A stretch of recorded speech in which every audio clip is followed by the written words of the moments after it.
टुप्पोले मुटु बुझ्यो दमाइदाए आजलाई देशलाई देखेर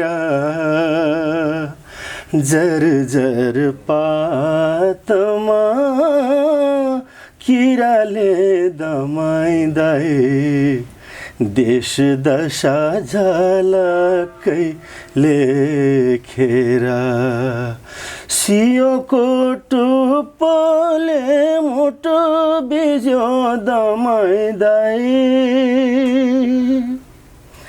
ईश्वरको मूर्ति मान्छे गर्छ हेला एउटै मासु एउटै रगत एउटा अर्को पेला पहिले खान्छन् मुलालाई पछि भन्छन् सिन्की मान्छे सडाई मान्छे खान्छ झिङ्गा जस्तो भन्की देख्दाखेरि मेरो कञ्चट त्यसै आउँछ रन्की जसले चुस्छ त्यही गुरु रे त्यसकै तिमी चेला भएन है आज किन आँखा खोल्ने बेला कुकुर चुम्छन् मानिस थुक्छन् हामीलाई दमाइदाए नक्कलीले लाल शरबत पिएर सियोको टुप्पोले मुटु बिज्यो दमाइदाए। अर्को अंश चाहिँ यहाँहरूले युट्युबमै सुन्नु होला।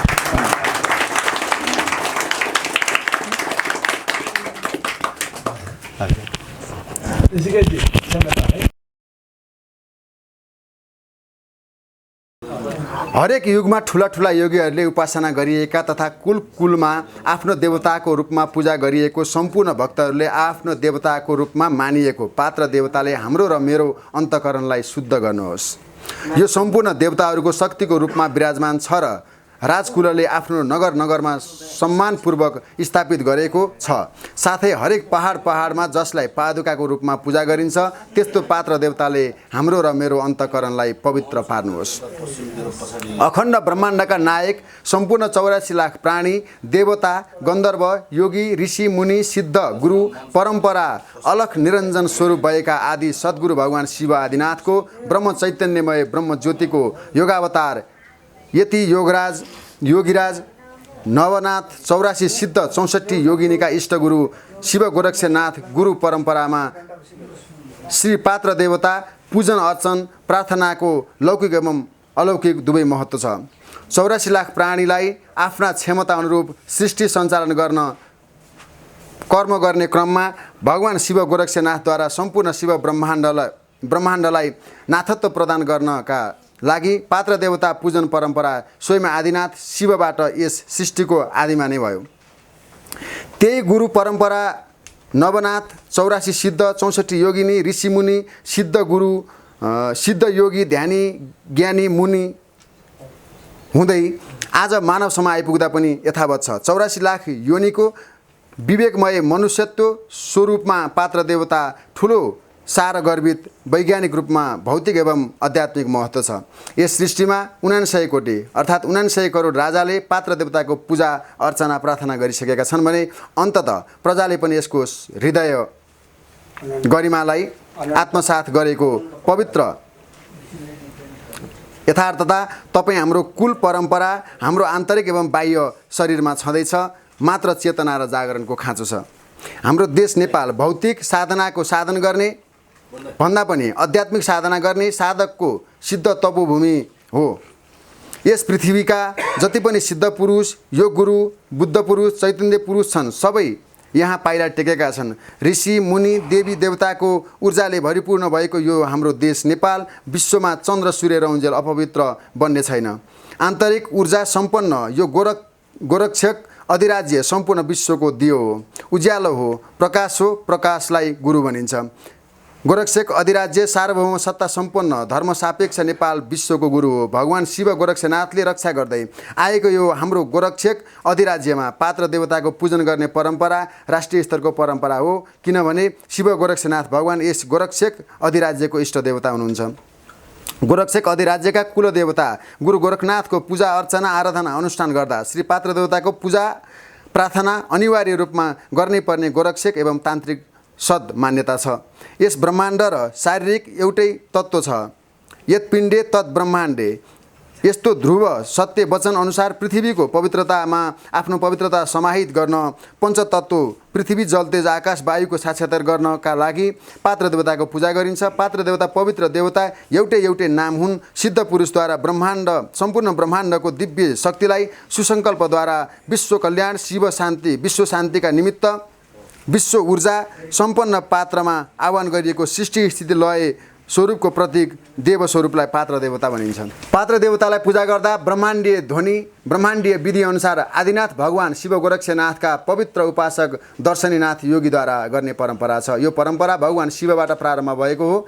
पात्र देवताको पूजा गरेर प्रकृतिको पवित्रता जस्तै आफू पनि पवित्र बन्ने कला नै वास्तवमा पात्रदेव पूजन हो। पात्र देवतालाई नाथ योग सिद्ध शिव गोरक्षनाथ गुरु परम्परामा पवित्र विवेकको स्वरूप मानेर पनि प्रार्थना अर्चना गर्ने नित्य परम्परा छ। शिव गोरक्षनाथ मन्दिर अनि पात्र देवता विक्रम सम्वत 522 सालमा राजा नरेन्द्र देव मल्ल राजाका पालामा गुरु गोरखनाथ स्वयं आएर 12 वर्ष सिद्ध आसन लगाएर अखण्ड समाधिमा रमाएको मृगस्थली सिद्ध पीठ नै आजको सिद्धाचल गोरक्ष पीठ गुरु शिव गोरखनाथको मन्दिर हो। गुरु पादुका पूजा गर्ने नाथ परम्परा आदि परम्परा हो। यस गोरखनाथ मन्दिरमा गुरु शिव गोरखनाथको पादुका र प्रतिमाको पूजाको साथमा पात्र देवताको पनि पूजा गरिन्छ। साथै अखण्ड धुनीको पनि पूजा हुन्छ।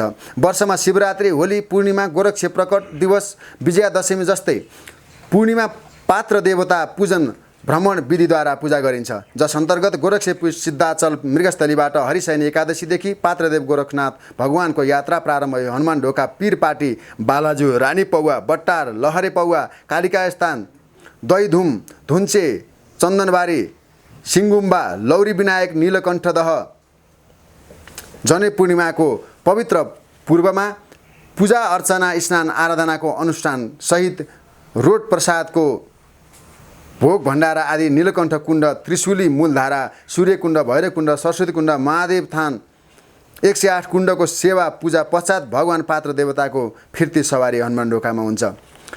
यसपछि शारदीय नवरात्रको इन्दिरा एकादशीको दिन गोरक्ष पात्र देवतालाई फर्पिङ दक्षिण कालीमा सवारी गराई गोरक्ष गुफा, गोरक्ष पादुका, शेष नारायण 2 ठाउँ गणेशको र दक्षिणकाली माता तलमाथि 2 ठाउँ गरी रोट प्रसादको भोग भण्डारा पूजा आराधना अनुष्ठान अनि हरिशङ्करी जात्राको चक्र पूजा आदि गरी हरिशङ्करी जात्रा चलाई द्वादशीको दिन गोरक्षपीठ सिद्धाचल मृगस्थलीमा गोरक्षनाथ पात्रदेव भगवानको फिर्ती सवारीपछि शारदीय नवरात्रको घटस्थापना पर्वदेखि शास्त्रीय तान्त्रिक विधि विधान पूर्वक नवरात्रभरिको अनुष्ठान नवकन्या बटुकहरूको पूजनादि भव्य रूपमा सम्पन्न गरी विजयादशमीको तिलक प्रसाद जल अवभृत अभिषेक र आशीर्वादले विजया उल्लास मनाउने परम्परा आदिकालदेखि चलिआएको छ।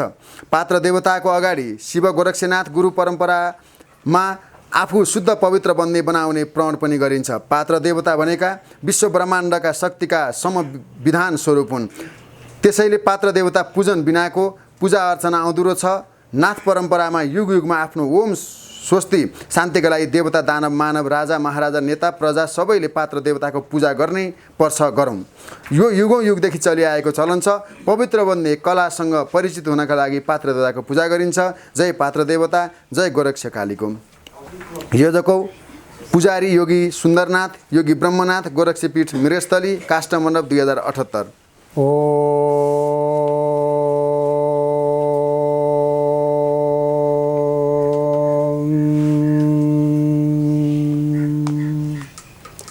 गोरक्षबालं गुरुशिष्यपालं शेषाहिमालं शशिखण्डबालं कालस्य कालं जितजन्मजालं वन्दे जटालं जगदब्जनालं चन्द्रार्कद्रुहिणाच्युतं भुजलोकेश कंसारिभि काली भैरवसिन्धुराश हनुमत्कुलै परिवारितं वन्दे तं नवनाथसिद्धसहितं मेघामालासनं माला पुस्तकशूलदिण्डिमधरं गोरक्षमृत्युञ्जयम् ओम नमः गुरुभ्यो गुरुपादुकाभ्य नमः शिवेभ्य शिवपादुकाभ्य गोरक्ष मत्स्येन्द्र जलन्देभ्यो नमो नमस्ते गुरुपादुकाभ्य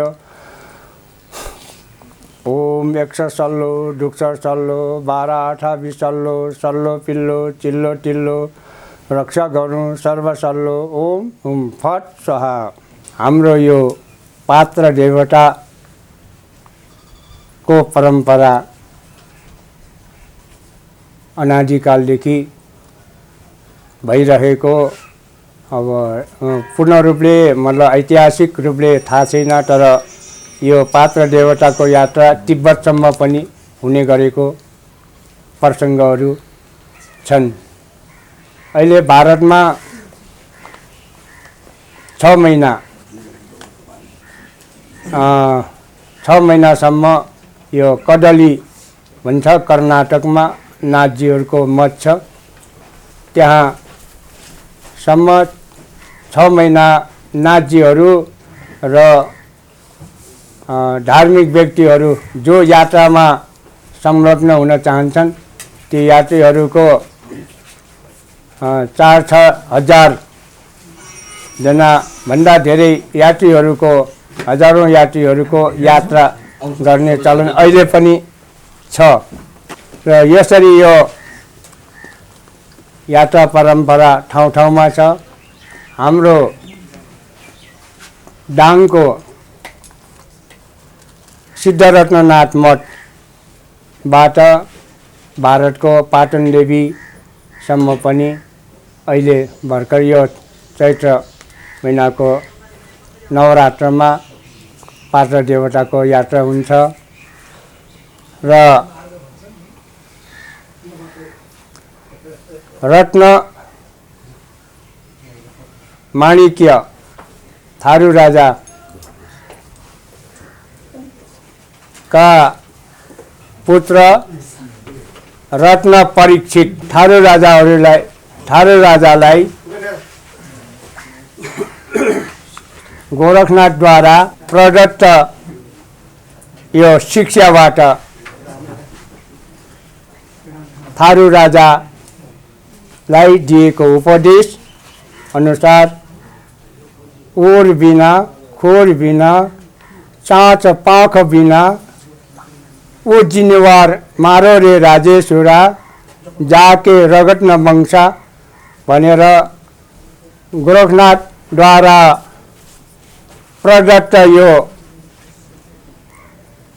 दीक्षित मन्त्रद्वारा रत्न परीक्षित थारू राजाले सिद्धि गरेर काबुल कन्दार मक्का मदिनासम्म गएर हाम्रा मुसलमान भाइहरूलाई पनि मानवीय शिक्षा दिएर आएको प्रसङ्ग छ। र मुसलमान भाइहरूले पनि यो रत्न परीक्षित राजा थारू राजा पछि गोरखनाथको सँग दीक्षित भइसकेपछि रत्ननाथ हुनुभयो र रत्ननाथलाई अहिले पनि यो मुसलमान भाइहरूद्वारा पनि एकदम श्रद्धापूर्वक आदरपूर्वक आफ्ना शक्ति भक्तिपूर्वक मान्ने चलन छ। र मुसलमान शब्दमा उहाँलाई पीरजी भनेर सम्बोधन गर्ने र अहिले पनि प्रार्थना पूजा गर्ने चलन छ। अहिले पनि हामीले ती थारू राजा रत्ननाथको अहर्निश पूजा आराधना गर्ने चलन छ। त्यसै गरेर यो जुन हाम्रो गोरखनाथबाट पात्र देवताको यात्रा हाम्रो यो हरिशयनी एकादशीका दिनदेखि सुरु भएको छ र अहिले हाम्रो हनुमान ढोकामा पीरपाटी भनिन्छ यहाँ विराजमान गराएका छौँ। हामीले त्यो दिनको यात्रा गरेर र यसपछि हाम्रो यो जनै पूर्णिमाको एक दिन पहिले हामी नीलकण्ठ हरट नीलकण्ठ कुण्ड गोसाई कुण्डमा भगवान पात्र देवता गोरखनाथको यात्रा हुन्छ र त्यो यात्रा हुने क्रममा पहिला गाडी नहुँदाखेरि हामीहरू बालाज्यू रानी पौवा र यो तल नुवाकोटको बट्टार र भैरवी आदिको पूजा आराधना, त्यसपछि लहरे पौवा कालिका स्थान, जहाँ यो पात्र देवता लिएर जाने व्यक्तिहरूलाई दही र घुम भनेको यो भेडाको ऊनबाट बन्ने जो हाम्रो यो पानी जो वर्षा हुन्छ त्यसको लागि ओर्नको लागि त्यो दही र घुम दिने प्रचलन थियो र त्यसै गरेर कालिका स्थानबाट अगाडि एउटा हाम्रो वासस्थान छ, त्यो ठाउँको नाम मलाई आएन, र अगाडि रसुवाको ढुन्चे भन्ने ठाउँमा र त्यसै गरी हामी चन्दनबारीको एक दिनको बास हुन्छ, ढुन्चेको एक दिनको बास हुन्छ। अहिले गाडीका सुविधा भएका हुनाले हामीले यहाँबाट सोझै ढुन्चे गएर ढुन्चेमा बास हुन्छ। त्यसपछि चन्दनबारीमा सिंह गुम्बा भन्ने छ, त्यहाँ बास हुन्छ। त्यसपछि हामी तेस्रो दिनमा हामी नीलकण्ठ हरटमा पुग्छौँ र त्यहाँ भगवान पात्र देवतालाई राख्ने हाम्रो सट्टल थियो, तर भूकम्पको कारणले त्यो भत्कियो र त्यहाँ अहिले नामो निशान केही पनि छैन र त्यसको निर्माण त्यो सट्टलको पनि निर्माण गर्न आवश्यक छ। त्यसपछि हाम्रो उसमा जनै पूर्णिमाको दिनमा हामीले त्यहाँ नीलकण्ठ हरट कुण्डमा पूजा आराधना, त्यसपछि हाम्रो मूल जुन त्रिशूल गाडेर शिवजीले त्रिशूल गाडेर जहाँ त्रिशूल धारा उत्पन्न गर्नुभयो त्यस पूजा गरेर अनि सूर्यकुण्डमा पूजा गरेर अनि त्यसपछि भैरव कुण्ड, सरस्वती कुण्ड आदि 108 कुण्डहरूको पूजा आराधना गरेर अनि अन्तिममा नीलकण्ठ कुण्डमा भगवान पात्र देवताको पूजा आराधना अनुष्ठान गरिसकेपछि हाम्रो पात्र देवताको फिर्ती सवारी हुन्छ र फिर्ती सवारी भइसकेपछि यो हनुमान ढोकामा नै उहाँको विराजमान हुन्छ। त्यसपछि गएर यो जुन शारदीय नवरात्र हुन्छ त्यसको एकादशीका दिनमा हाम्रो पात्र देवता भगवानको यात्रा फर्पिङ दक्षिणकालीमा यात्रा हुन्छ। त्यहाँ गोरक्ष गुफा, गोरक्ष पादुकाको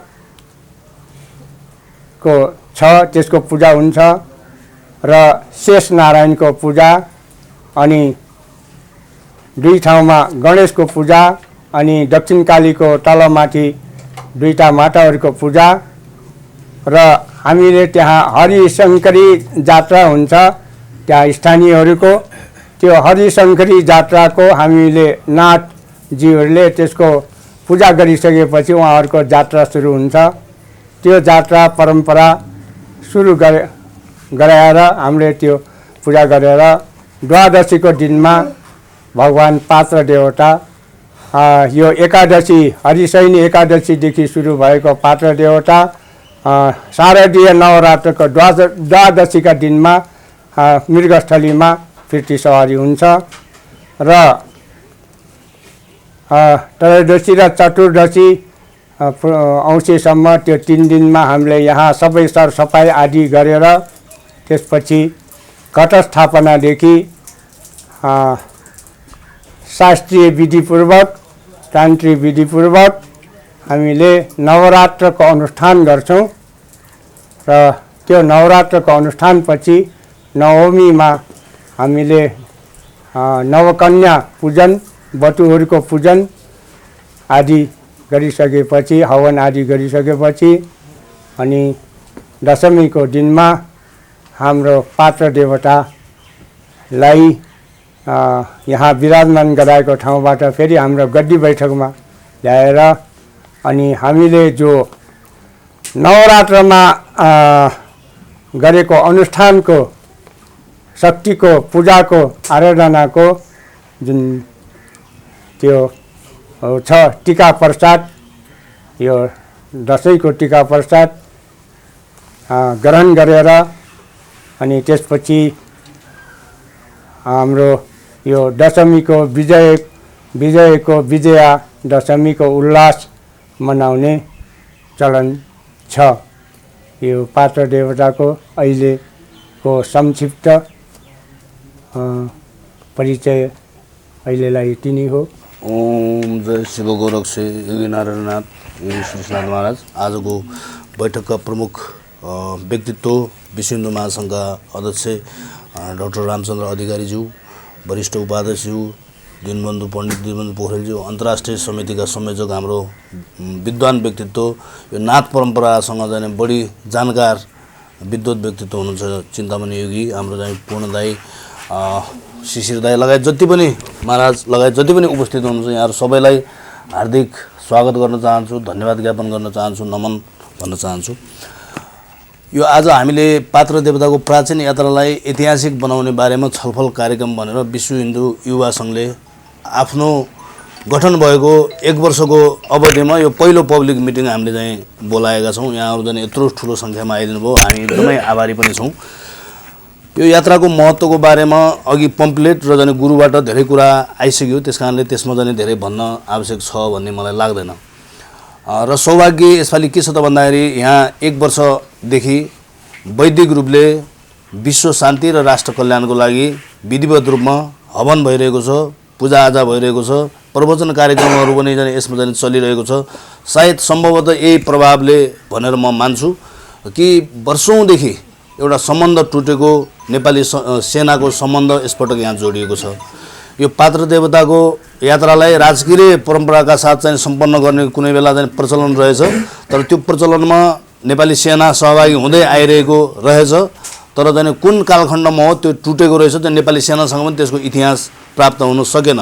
र चाहिँ यसपालि सानो प्रयासबाट विश्व हिन्दू युवा सङ्घले पत्रचार पनि गरेको थियो गुरुको आदेशअनुसार, र चाहिँ यो हवनको प्रभावले होला सायद सबै कुराले जाने यो विधिवत पूजा अर्चनाको प्रभावले, यो साधनाको प्रभावले नेपाली सेना यसपटक हरिशयनी एकादशीको दिनमा उपस्थित भएर गुरुजू पल्टन आएर त्यसलाई चाहिँ सम्मान अर्पण गरेर यो यात्रालाई सम्मान गरेर पानीमा भिजेर गुरुहरूसँगै त्यहाँबाट त्यो दिन फेरि यस्तो पानी परिदियो कि त्यहाँ पिरपाटीसम्म चाहिँ हिँडेर गुरुजू पल्टन र चाहिँ हाम्रो चाहिँ गुरुको नेतृत्वमा पिरपाटीसम्म पुगेको एउटा सुखद खबर पनि म यहाँहरू सबैलाई चाहिँ सुनाउन चाहन्छु। अब हामीले यसपालि गर्न खोजेको कुरा के हो त भन्दाखेरि धेरै ठुलो जागरणको कुरा नेपालमा आएको छ। केही समस्याहरू छन् हाम्रो संस्कृतिमाथि अतिक्रमणका, जस्तो अघि हाम्रो जाने सांस्कृतिक सङ्घको अध्यक्षज्यूले पनि भन्नुभयो, धेरै खालका विधिवत रूपमा योजनाबद्ध तरिकाले संस्कृतिमाथि प्रहार गर्ने कार्यक्रमहरू पनि छन्। तर यो सबैलाई बुझ्नुभन्दा पहिला चाहिँ अब हामी को हौँ भन्ने नै चिन्न जाने सबभन्दा ठुलो महत्त्वपूर्ण कुरा रहेछ भन्ने मलाई चाहिँ मेरो 1 वर्षको यो यात्रामा मलाई चाहिँ त्यस्तो लागेको छ। के देखियो त भन्दाखेरि शिव गोरक्ष सबै एउटै कुरा भएको कुरा चाहिँ मैले भनिरहनु परेन, यहाँहरूलाई चाहिँ जानकारी छ। त यसको मतलब के रहेछ त, शिवको मतलब के रहेछ त भन्दाखेरि सम्पूर्ण चराचर जगतका जगत पिता, चाहे जाने वायुमा होस्, चाहे जमिन मुनि होस्, चाहे पानीमा होस्, पृथ्वीमा होस्, सबैका चाहिँ जगतपिता भएको नाताले पशुपतिनाथको मन्दिर यहाँ विराजमान छ। संसारमा यो कुरा कहीँ पनि छैन भनिसकेपछि शिव नै गोरक्षनाथ भएका नाताले उहाँको दर्शन पनि जुन हाम्रो चाहिँ पूर्वीय दर्शनमा भनिन्छ वसुदैव कुटुम्बकम भन्ने, संसारका सबै मानिसहरू एउटै परिवार हो भन्ने चाहिँ हाम्रो दर्शन रहेछ। तर यो दर्शनलाई छेदविच्छेद बनाएर नेपालको चाहिँ जुन एउटा शक्ति छ त्यसलाई चाहिँ छेदविच्छेद बनाएर चाहिँ यसलाई चाहिँ टुक्र्याउने र आपसमा लडाउने खालको चाहिँ उद्योगहरू योजनाहरू 400 वर्षदेखि यहाँ चलिरहेका छन्। त्यसैकै प्रभावमा क्लब हाउसमा गयो भने पनि एकअर्कामा झगडा भइरहेको हुन्छ, जुमको मिटिङमा गयो भने झगडा भइरहेको हुन्छ, यस्तो मिटिङहरूमा पनि प्रायः झगडा भइरहेको हुन्छ, एकले अर्कालाई प्रहार गर्ने म यो ऊ त भन्ने टाइपको कुराहरू भइरहेको छ। तर सबभन्दा पहिला चाहिँ हामीले मेटाउनु पर्ने विषय नै यही जस्तो लाग्छ मलाई चाहिँ, हैन? हामी अरूले विभाजित हामीलाई गर्न खोजेको छ, हामी विभाजित भएको बेला चाहिँ हरेकले चाहिँ एउटा चाहिँ के भन्छ आश्रय खोज्छ र हामीले विदेशीलाई आश्रयमा गइरहेका छौँ र देशका दाजुभाइ लड्ने अनि विदेशीको सहारा खोजेर अनि हामीले उनीहरूको डिजाइन अन्तर्गत हामी चलिरहेको अवस्था छ।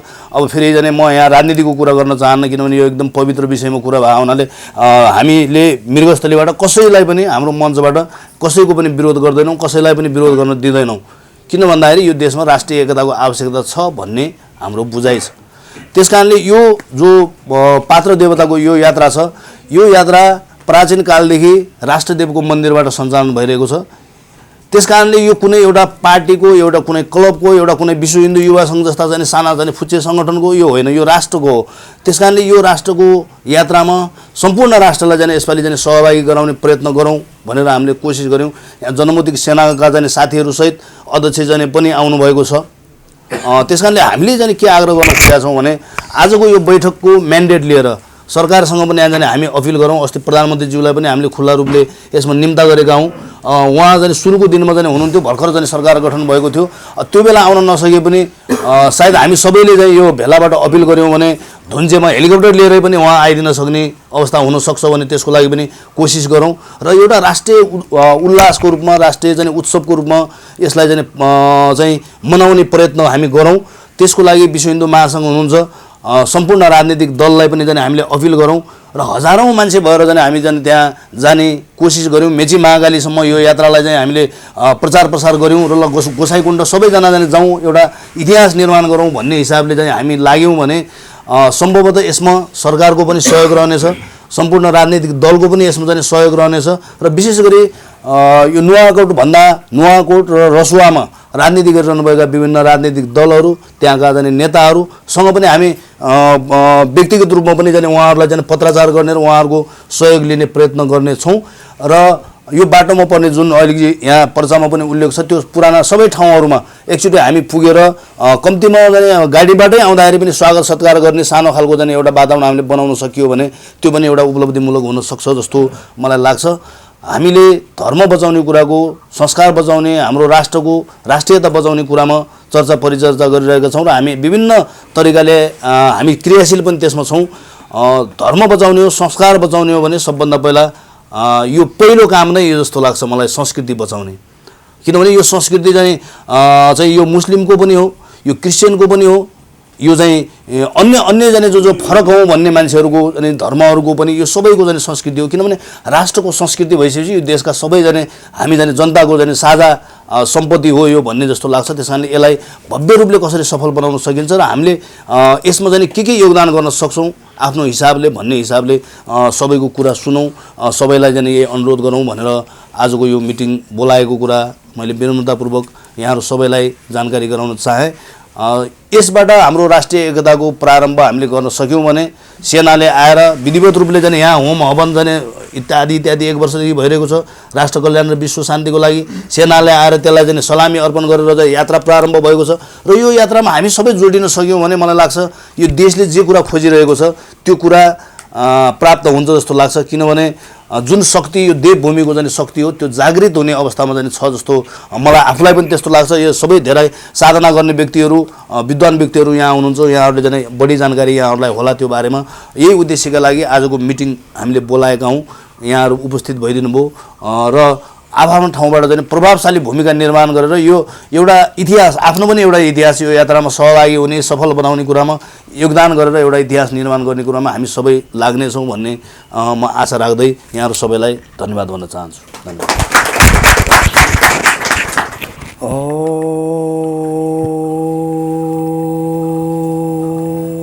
सङ्गच्छद्दं सम्बोधद्दं सम्भवनांसि जानतां देवाभागम यथा पूर्वे सञ्जानानु उपासते। वास्तवमा यो भूमि कस्तो भनेदेखि हामी कहिलेकाहीँ विदेश जाँदाखेरि चाहिँ त्यहाँको जनमानसले यहाँको प्रशंसा गरेको देख्दा म अचम्मित हुन्छु। The real place for spiritual practice भन्छन् नेपाललाई, विश्वको साधनाको उत्तम भूमि। हाम्रो दर्शनले के भने यो शिवको भूमि, वैदिक दर्शनको वैदिक सभ्यताको प्रारम्भ भूमि। अहिले शिव सभ्यताले विश्व नेतृत्व गरिरहेको छ। हेर्नुहोस्, शैव सभ्यताले जहाँबाट योग सुरु भयो, योगको प्रारम्भ नेपालबाट भएको हुन त अहिले चाहिँ राजनीतिक रूपमा इन्डियाले आफ्नो प्याटर्न राइट लिएर चाहिँ के गरिरहेछ होइन, योग डे भन्ने पनि मानि चलिन्छ। तर शिव योग यो पाशुपत क्षेत्रबाट, यो कैलाश सेरोफेरोबाट हिमालको सभ्यता, जेठो सभ्यता यहाँबाट सुरु भयो। हाम्रो शास्त्रले जान्ने त्वामिसम विश्वस्य जगतो यो निविजयो सत्य शिव शिच ब्रह्म यद ब्रह्म निरन्तरम भनेर भनेको छ। अघि नै अध्यक्षजीले भन्नुभयो शिव तत्त्व व्यापक छ। अहिले एउटा प्रसङ्ग मैले उठान गर्न खोजेँ, युवालाई काम पनि लाग्छ। हार्वर्ड युनिभर्सिटीमा अध्यापन गराउने एकजना, तपाईँले गुगल सर्च गरेर हेर्दा पनि हुन्छ, अहिले भर्खर पनि फ्रान्सिस कलिन्स भन्ने एकजना वैज्ञानिकले एउटा पुस्तक भर्खर प्रकाशित गर्नुभएको छ। त्यो पुस्तकको नाम के हो त भन्दाखेरि द ल्याङ्ग्वेज अफ गड, ईश्वरको भाषा। त्यो पुस्तकको आशय के छ भन्दाखेरि एकजना वार्नर हेसेनबर्गले क्वान्टम बायोलोजी त यहाँले बुझ्नुहुन्छ, क्वान्टम फिजिक्सको बारेको साइन्सका विद्यार्थी पनि हुनुहोला। अहिले निकै लेटेस्ट टेक्नोलोजीको रूपमा चाहिँ साइन्समा आएको छ क्वान्टम फिजिक्स। उनले के भनेका छन् भने ठ्याक्कै यो भाषा, at the first gulp of the physical science man becomes the atheist but at the bottom God is waiting for him. विज्ञानको पहिलो दिनमा कक्षा हासिल गर्न जाँदा भौतिक विज्ञानको शिक्षा आर्जन गर्ने क्रममा अगाडि बढ्दाखेरि चाहिँ अध्ययन गर्ने क्रममा लाग्छौँ ईश्वर छैन भन्ने कुरा। जस्तै अब यहाँ कसैको विरोधाभास कुरा त नगरौँ, नेपालका नेताहरू ईश्वर छैन, यो भौतिकवाद नै सर्वे सर्वा हो, चेतना हुँदैन भन्ने किसिमको स्कुलिङ गरिरहेछन् नेपाली समाजमा। त्यो युवा समुदायलाई उद्वेलित गरिरहेछन् नि। अहिले फ्रान्सिस कलिन्सले, जबकि उनी नास्तिक मान्छे, उनले ल्याङ्ग्वेज अफ गड भन्ने किताब लेखेर ईश्वरको अस्तित्व छ है भन्ने कुरा प्रमाणित गरे। अनि त्यो ईश्वरीय अस्तित्वलाई उनले ओम भन्ने नाम दिएका छन्। त्यही ओमबाट अहिले आमेन आमेन के भन्छन् नि अहिले क्रिस्चियनहरू। त्यसैले यो ओमको प्रारम्भ भूमि नेपाललाई विश्वले अहिले मानिसकेका छ। गुरु गोरखनाथ हुन त यहाँ अनुयायीहरू, उहाँको चाहिँ परम्परा, शिष्य परम्परालाई चाहिँ अनुशीलन गर्ने मभन्दा दिग्गज मर्दन्य शीर्षस्थ व्यक्तित्वहरू आदरणीय गुरु चिन्तामणि योगी लगायत हाम्रो शीर्षनाथ सम्मानित व्यक्तित्व गुरु यहीँ हुनुहुन्छ। शिव शक्तिलाई हामीले अनुशीलन गर्छौँ यो परम्परामा।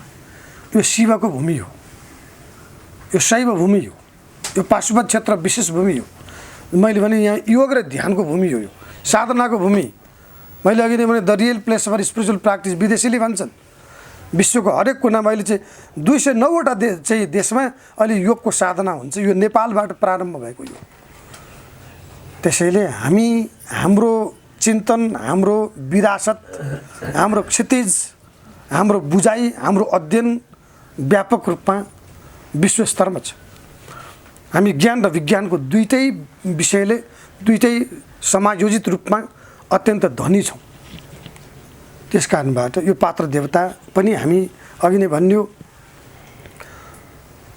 यत्पिण्डे तत्ब्रह्माण्डे भनेर चाहिँ हामीले चाहिँ हाम्रो दर्शनले भनेको कुरालाई अहिले क्वान्टम फिजिक्सले पनि त्यही कुरा बोलेको, एभ्रिथिङ इज एनर्जी प्याकेट। हाम्रो दर्शनले ब्रह्मार्पणम ब्रह्महवि ब्रह्माग्नो ब्रह्माहुतम ब्रह्मैव तेन गन्तव्यम ब्रह्मकर्म समाधिना भनेको कुरा सबै ब्रह्ममय छ भन्ने कुरा क्वान्टम फिजिक्सले अहिले पुष्टि गरेको छ। मैले धेरै ठाउँ भन्ने गर्छु, युवाहरूलाई काम पनि लाग्छ। अब यो साइबेरियाको चरा उडेर नेपालको कोशी टप्पु वन्यजन्तु आरक्षमा आएर चाहिँ बस्छ। युवाहरूलाई अलिकति ऊर्जा पनि मिल्छ यो कुराले। 10,000 माइलबाट उडेर चाहिँ यहाँ कोसीटप्पु वन्यजन्तु आरक्षमा आएर यहाँ चाहिँ फुल पारेर फेरि 10,000 माइलमा उडेर फेरि चाहिँ साइबेरिया पुग्छ। हामी यहाँबाट चाहिँ सिमरा जानु पऱ्यो भने, विराटनगर जानु पऱ्यो, पोखरा जानु पऱ्यो भने र्याडरले हेर्नुपर्छ चाहिँ एयरपोर्टबाट, कम्पास चाहिन्छ, कहाँ जानुपर्छ हेर्नुपर्छ, दिल्ली जानु त परै जाओस्। अब त्यो एउटा चरा चाहिँ साइबेरियाबाट उडेर आएर यहाँ आएर यहाँबाट फेरि साइबेरिया कसरी पुग्छ?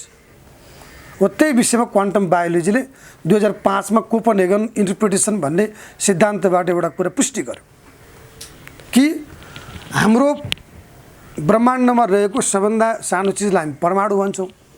त्यो परमाणुमा तीनटा पाटो हुन्छ, इलेक्ट्रोन, प्रोटोन र न्युट्रोन।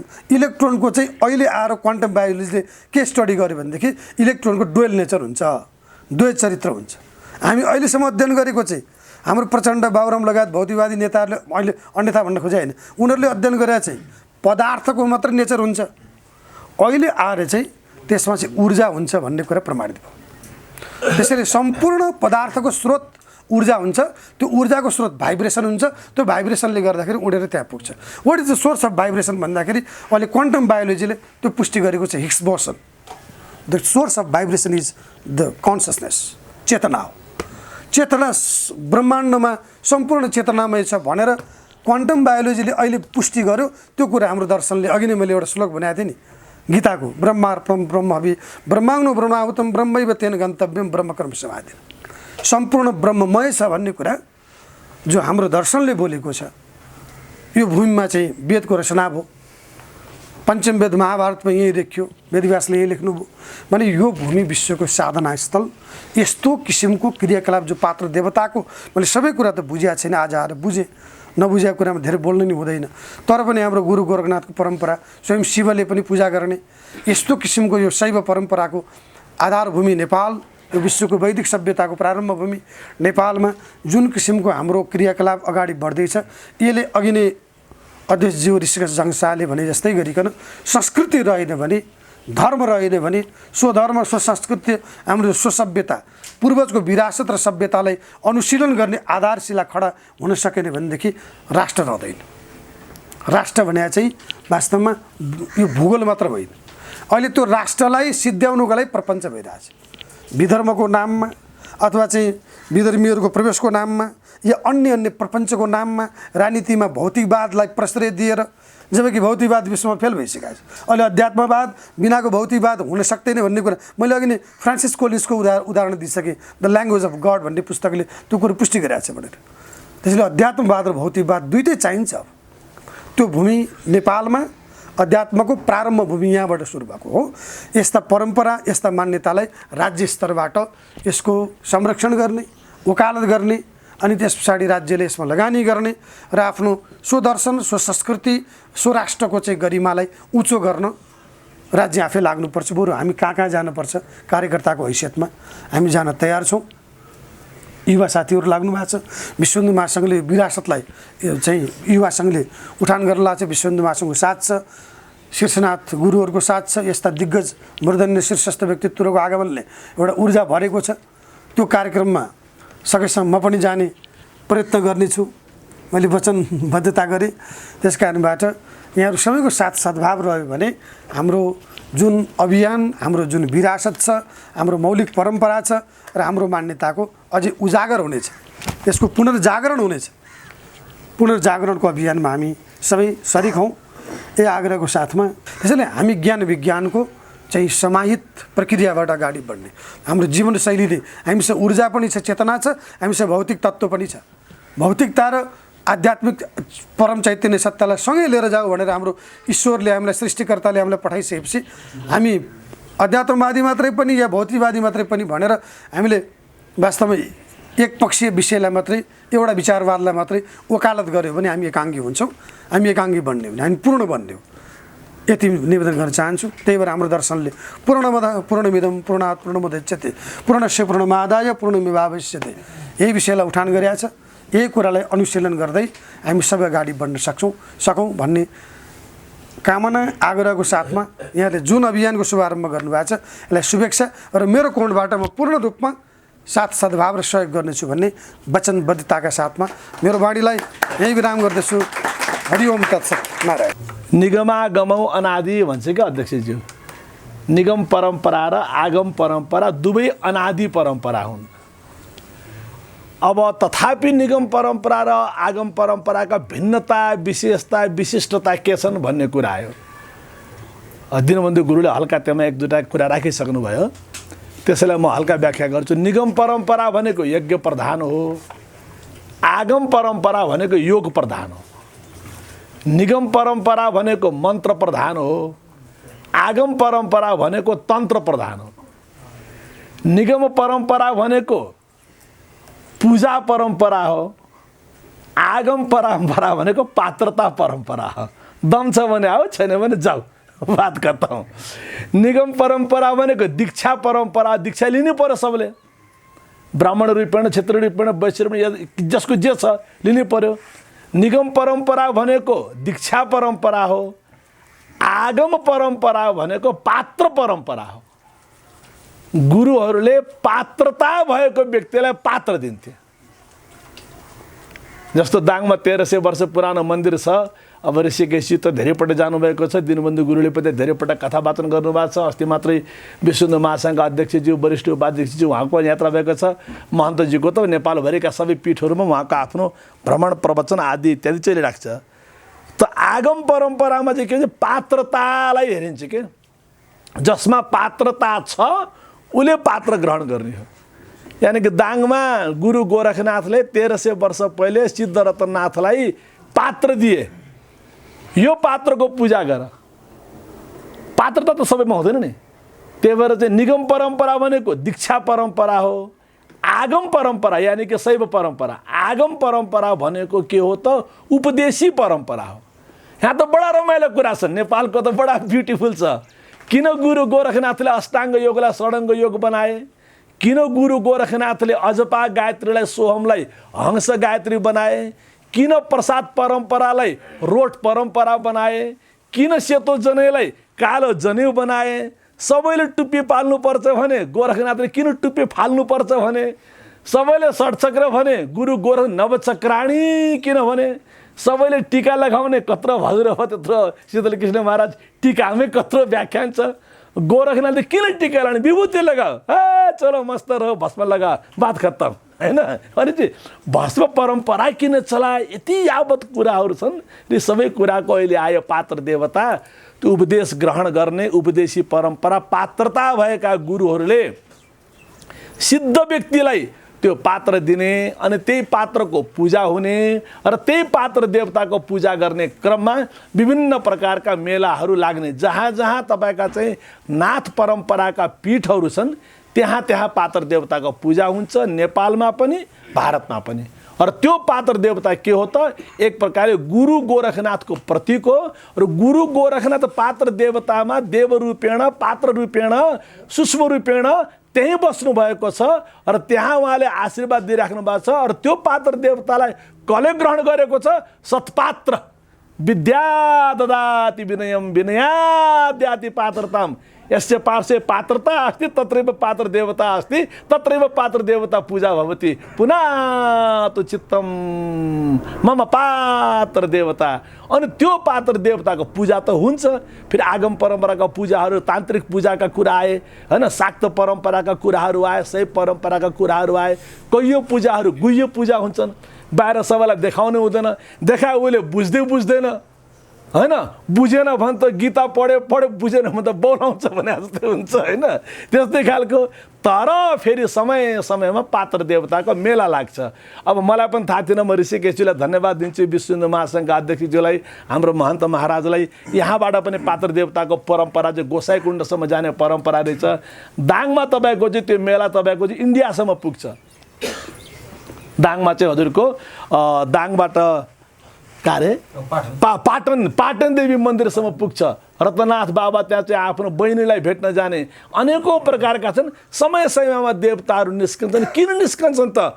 बहुजन हिताय, बहुजन कल्याणाय, सर्वजन सुखाय, सर्वजन बोधाय, अनि आशीर्वाद प्रदान गर्नका लागि निस्किन्छन्। यस्तो परम्पराको अब यो पात्र देवता यहाँबाट मैले पीर पार्टी नामै पीर पार्टी होइन, पीर भनेकै त्यही छ, पीर पराई जाने रे, जसले अर्काको दुःख दर्द बुझ्छ हजुर परोपकार पुण्याय।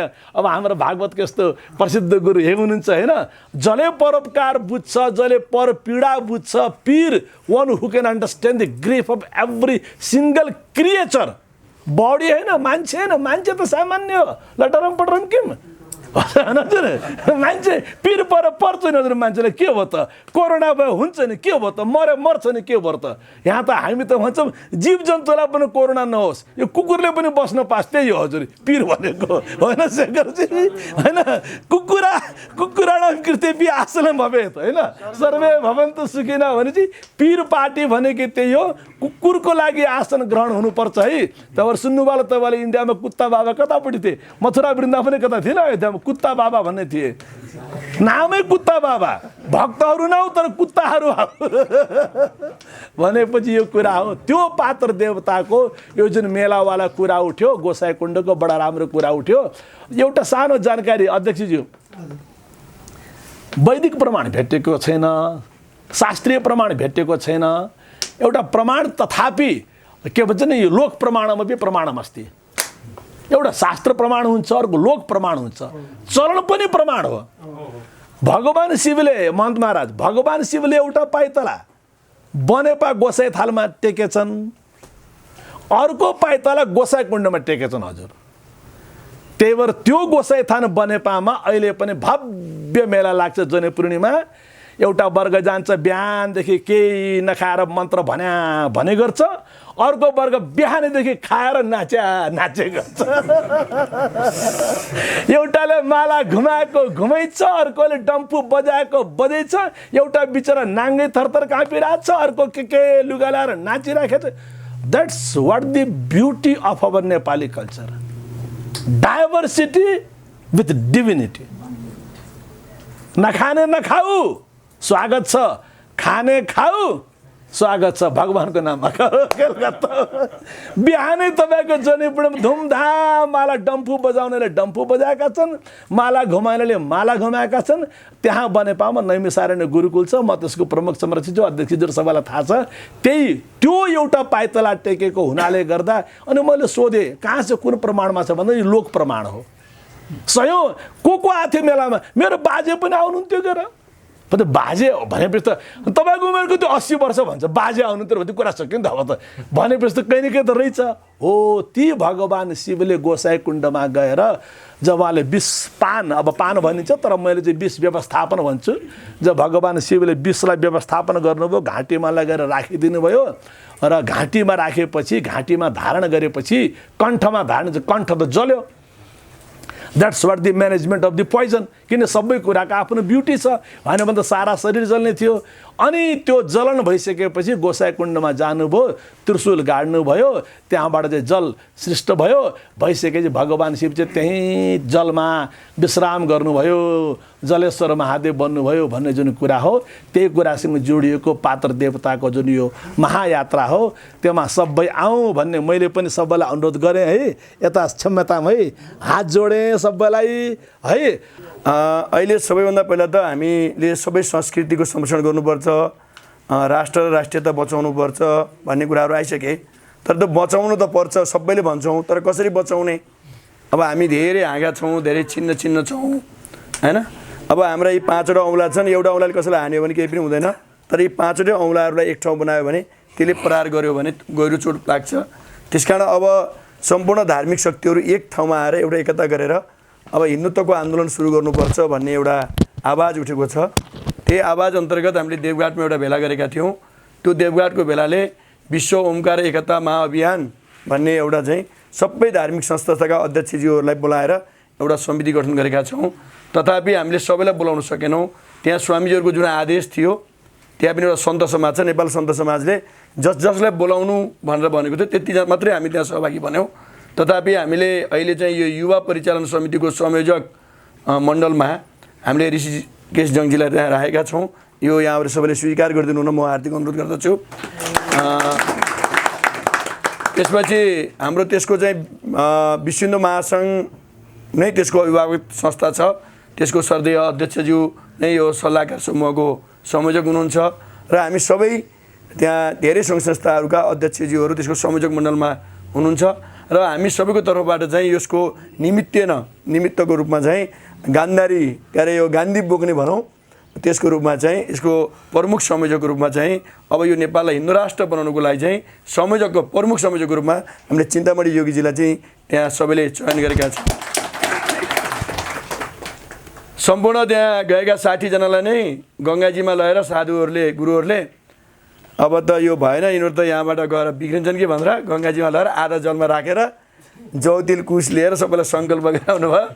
अनि त्यही सङ्कल्प अन्तर्गत हामी अस्ति एउटा मिटिङ बसेको थियो र हिजोको त्यो मिटिङले के पारित गर्यो भने पशुपतिनाथको परिक्रमा बिना यो हुँदैन। त्यसकारण यो अभियान सफल पार्नको लागि पहिला पशुपतिनाथको परिक्रमा आयोजना गरौँ भनिसकेपछि हामीले पर्सि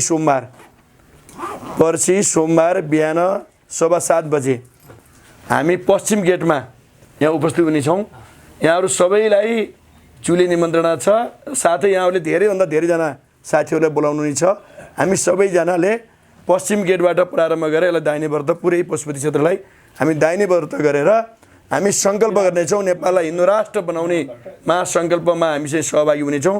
त्यो सङ्कल्प शान्ति यात्रामा यहाँहरू सबैको सहभागिता रहोस्, यहाँहरूले सबैलाई आमन्त्रण गर्नुहुनेछ। आज यो सूचनालाई व्यापक बनाएर आफ्नो सबैको फेसबुकमा सामाजिक सञ्जालमा मेसेन्जरमा सोमबार बिहान 7:15 बजे पशुपतिनाथको पश्चिम गेटमा हामी सबैजना भेला हुन्छौँ। सङ्कल्प शान्ति परिक्रमा। अनि अब यदि यहाँहरूसँग शङ्ख छ भने शङ्ख पनि लिएर आउनु, नभए शङ्ख ध्वनि हुन्छ, अरू हाम्रा नारा केही हुँदैनन्। यसलाई यो क्षेत्र ब्यानर हुँदैन, त्यो एउटा सन्देशमूलक अब हिन्दू राष्ट्रको लागि चाहिँ हामी सङ्कल्प गर्दैछौँ भन्ने एउटा सन्देशमूलक कार्यक्रम हुँदैछ श्रावण महिनाको सोमबार। त्यो कार्यक्रममा यहाँहरू सबै सहभागी भइदिनु होला। म धेरै बोल्नुभन्दा पनि कमसेकम यो अवसरको लागि म यहाँहरूप्रति विशेष आभार व्यक्त गर्दै स्वामीजीको नाम धेरै पटक आएको थियो। हामीले स्वामीजीलाई चाहिँ पनि हामीले चाहिँ एउटा संरक्षक मण्डलभित्रै हामीले राख्नुपर्छ भनेर राखेका छौँ। महन्तजीलाई मैले महन्तजीलाई पनि हामीलाई आशीर्वचन गरिदिनु न म हार्दिक अनुरोध गर्दै मेरा बाणीलाई यहाँ विश्राम गर्छु। हरिओमस्तु।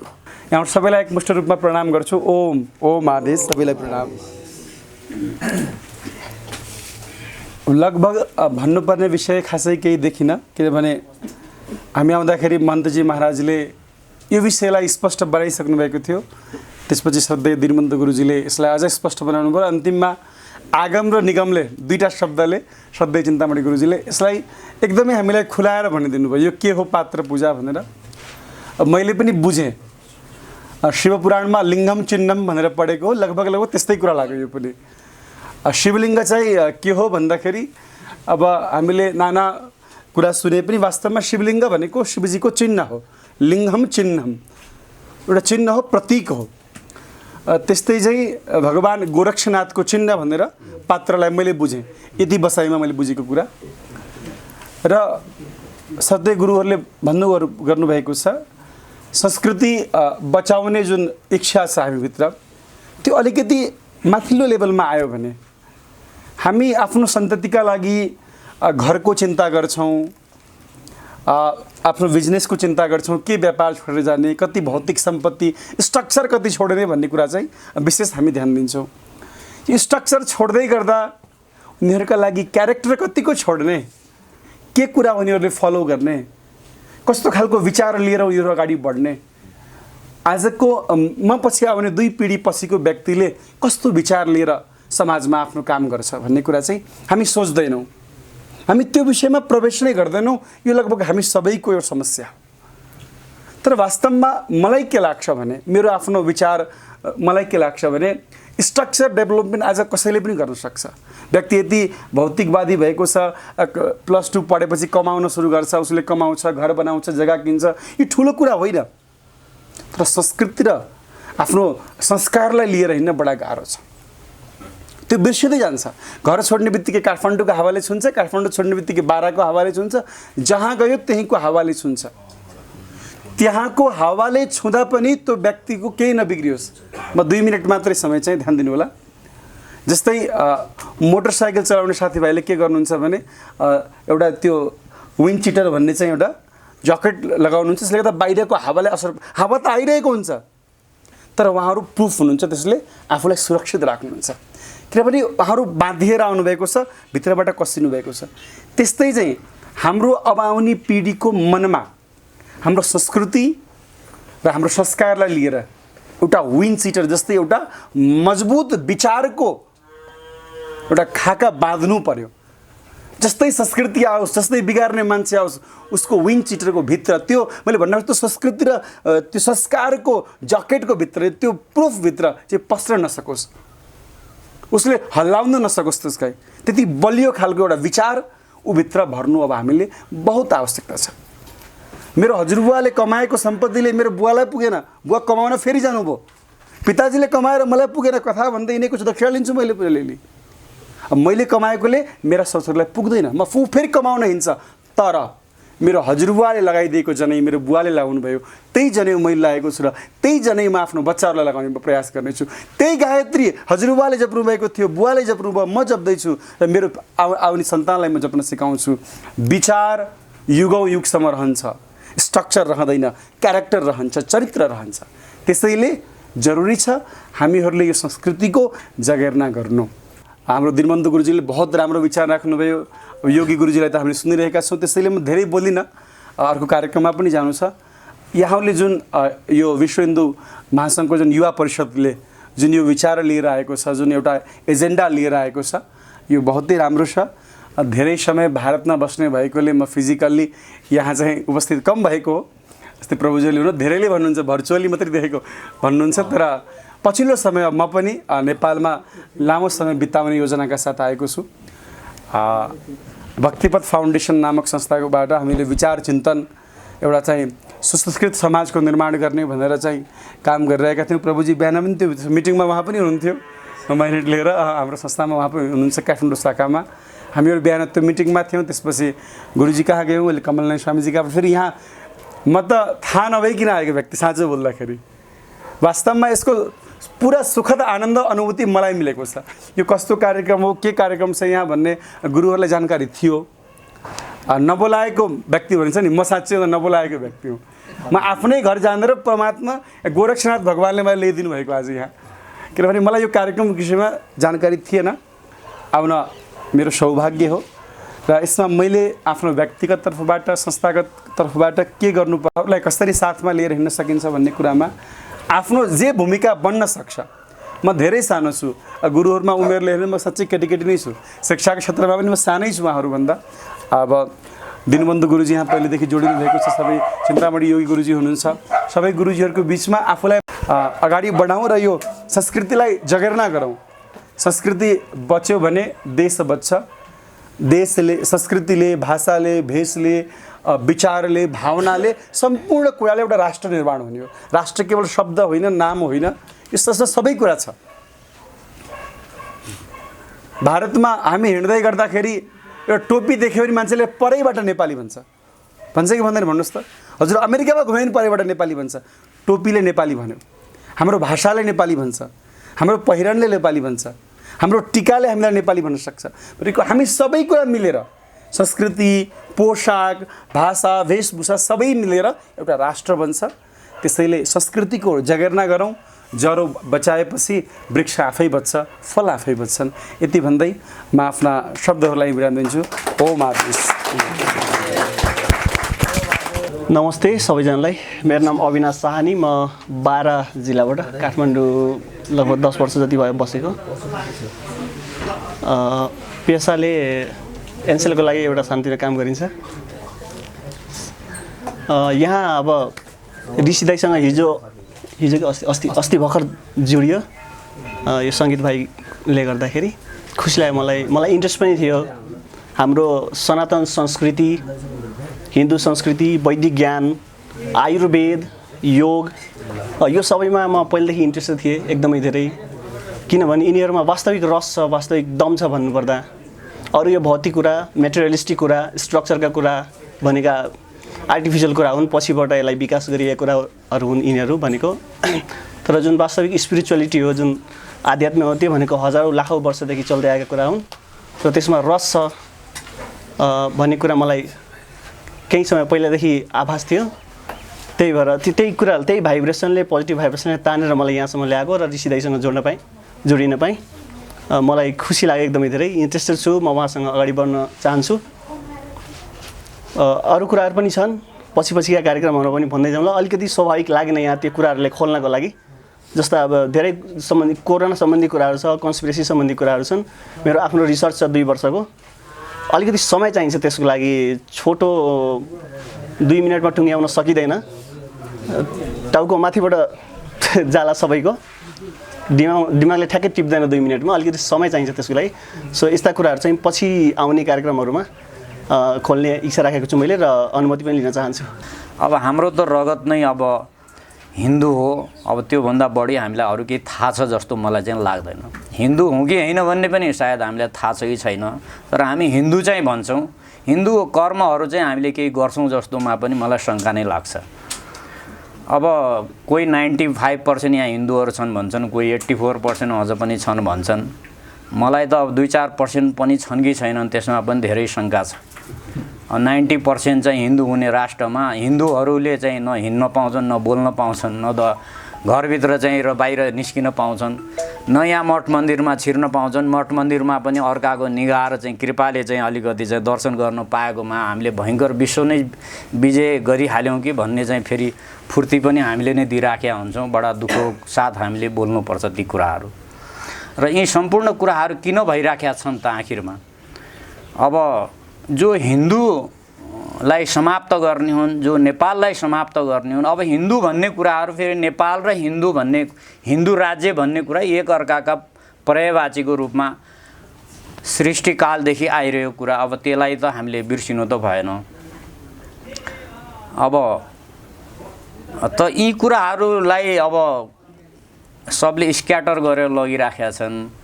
अब हाम्रो जमात जो हिन्दू राज्य यहाँ खडा गर्छौँ भन्नेहरूको जमात चाहिँ निस्किन्छ 100 जनाको, जसले हिन्दू राज्यलाई समाप्त गरिराखेका छन्, हिन्दूहरूलाई समाप्त गरिराखेका छन्, नेपाल र नेपाललाई समाप्त गरिरहेका छन्। उनीहरूको चाहिँ अब जनप्रदर्शन हुन्छ 1 लाखको।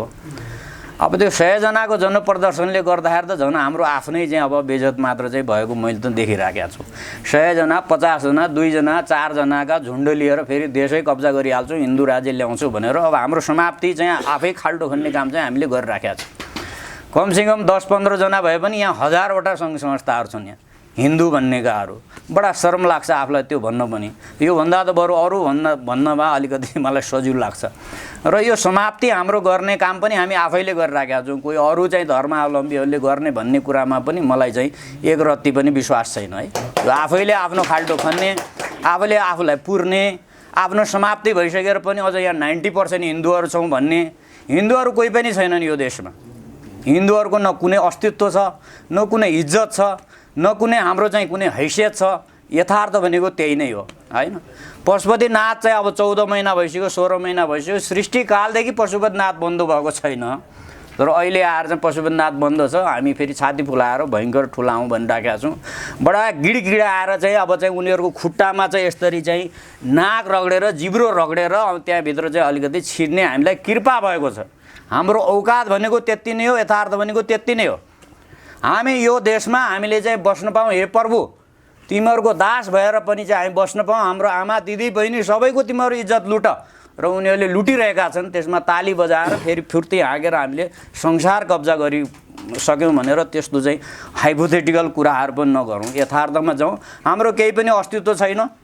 हामी आफ्नै चाहिँ यो राष्ट्रमा कैदी गरेर बाँचिरहेका छौँ।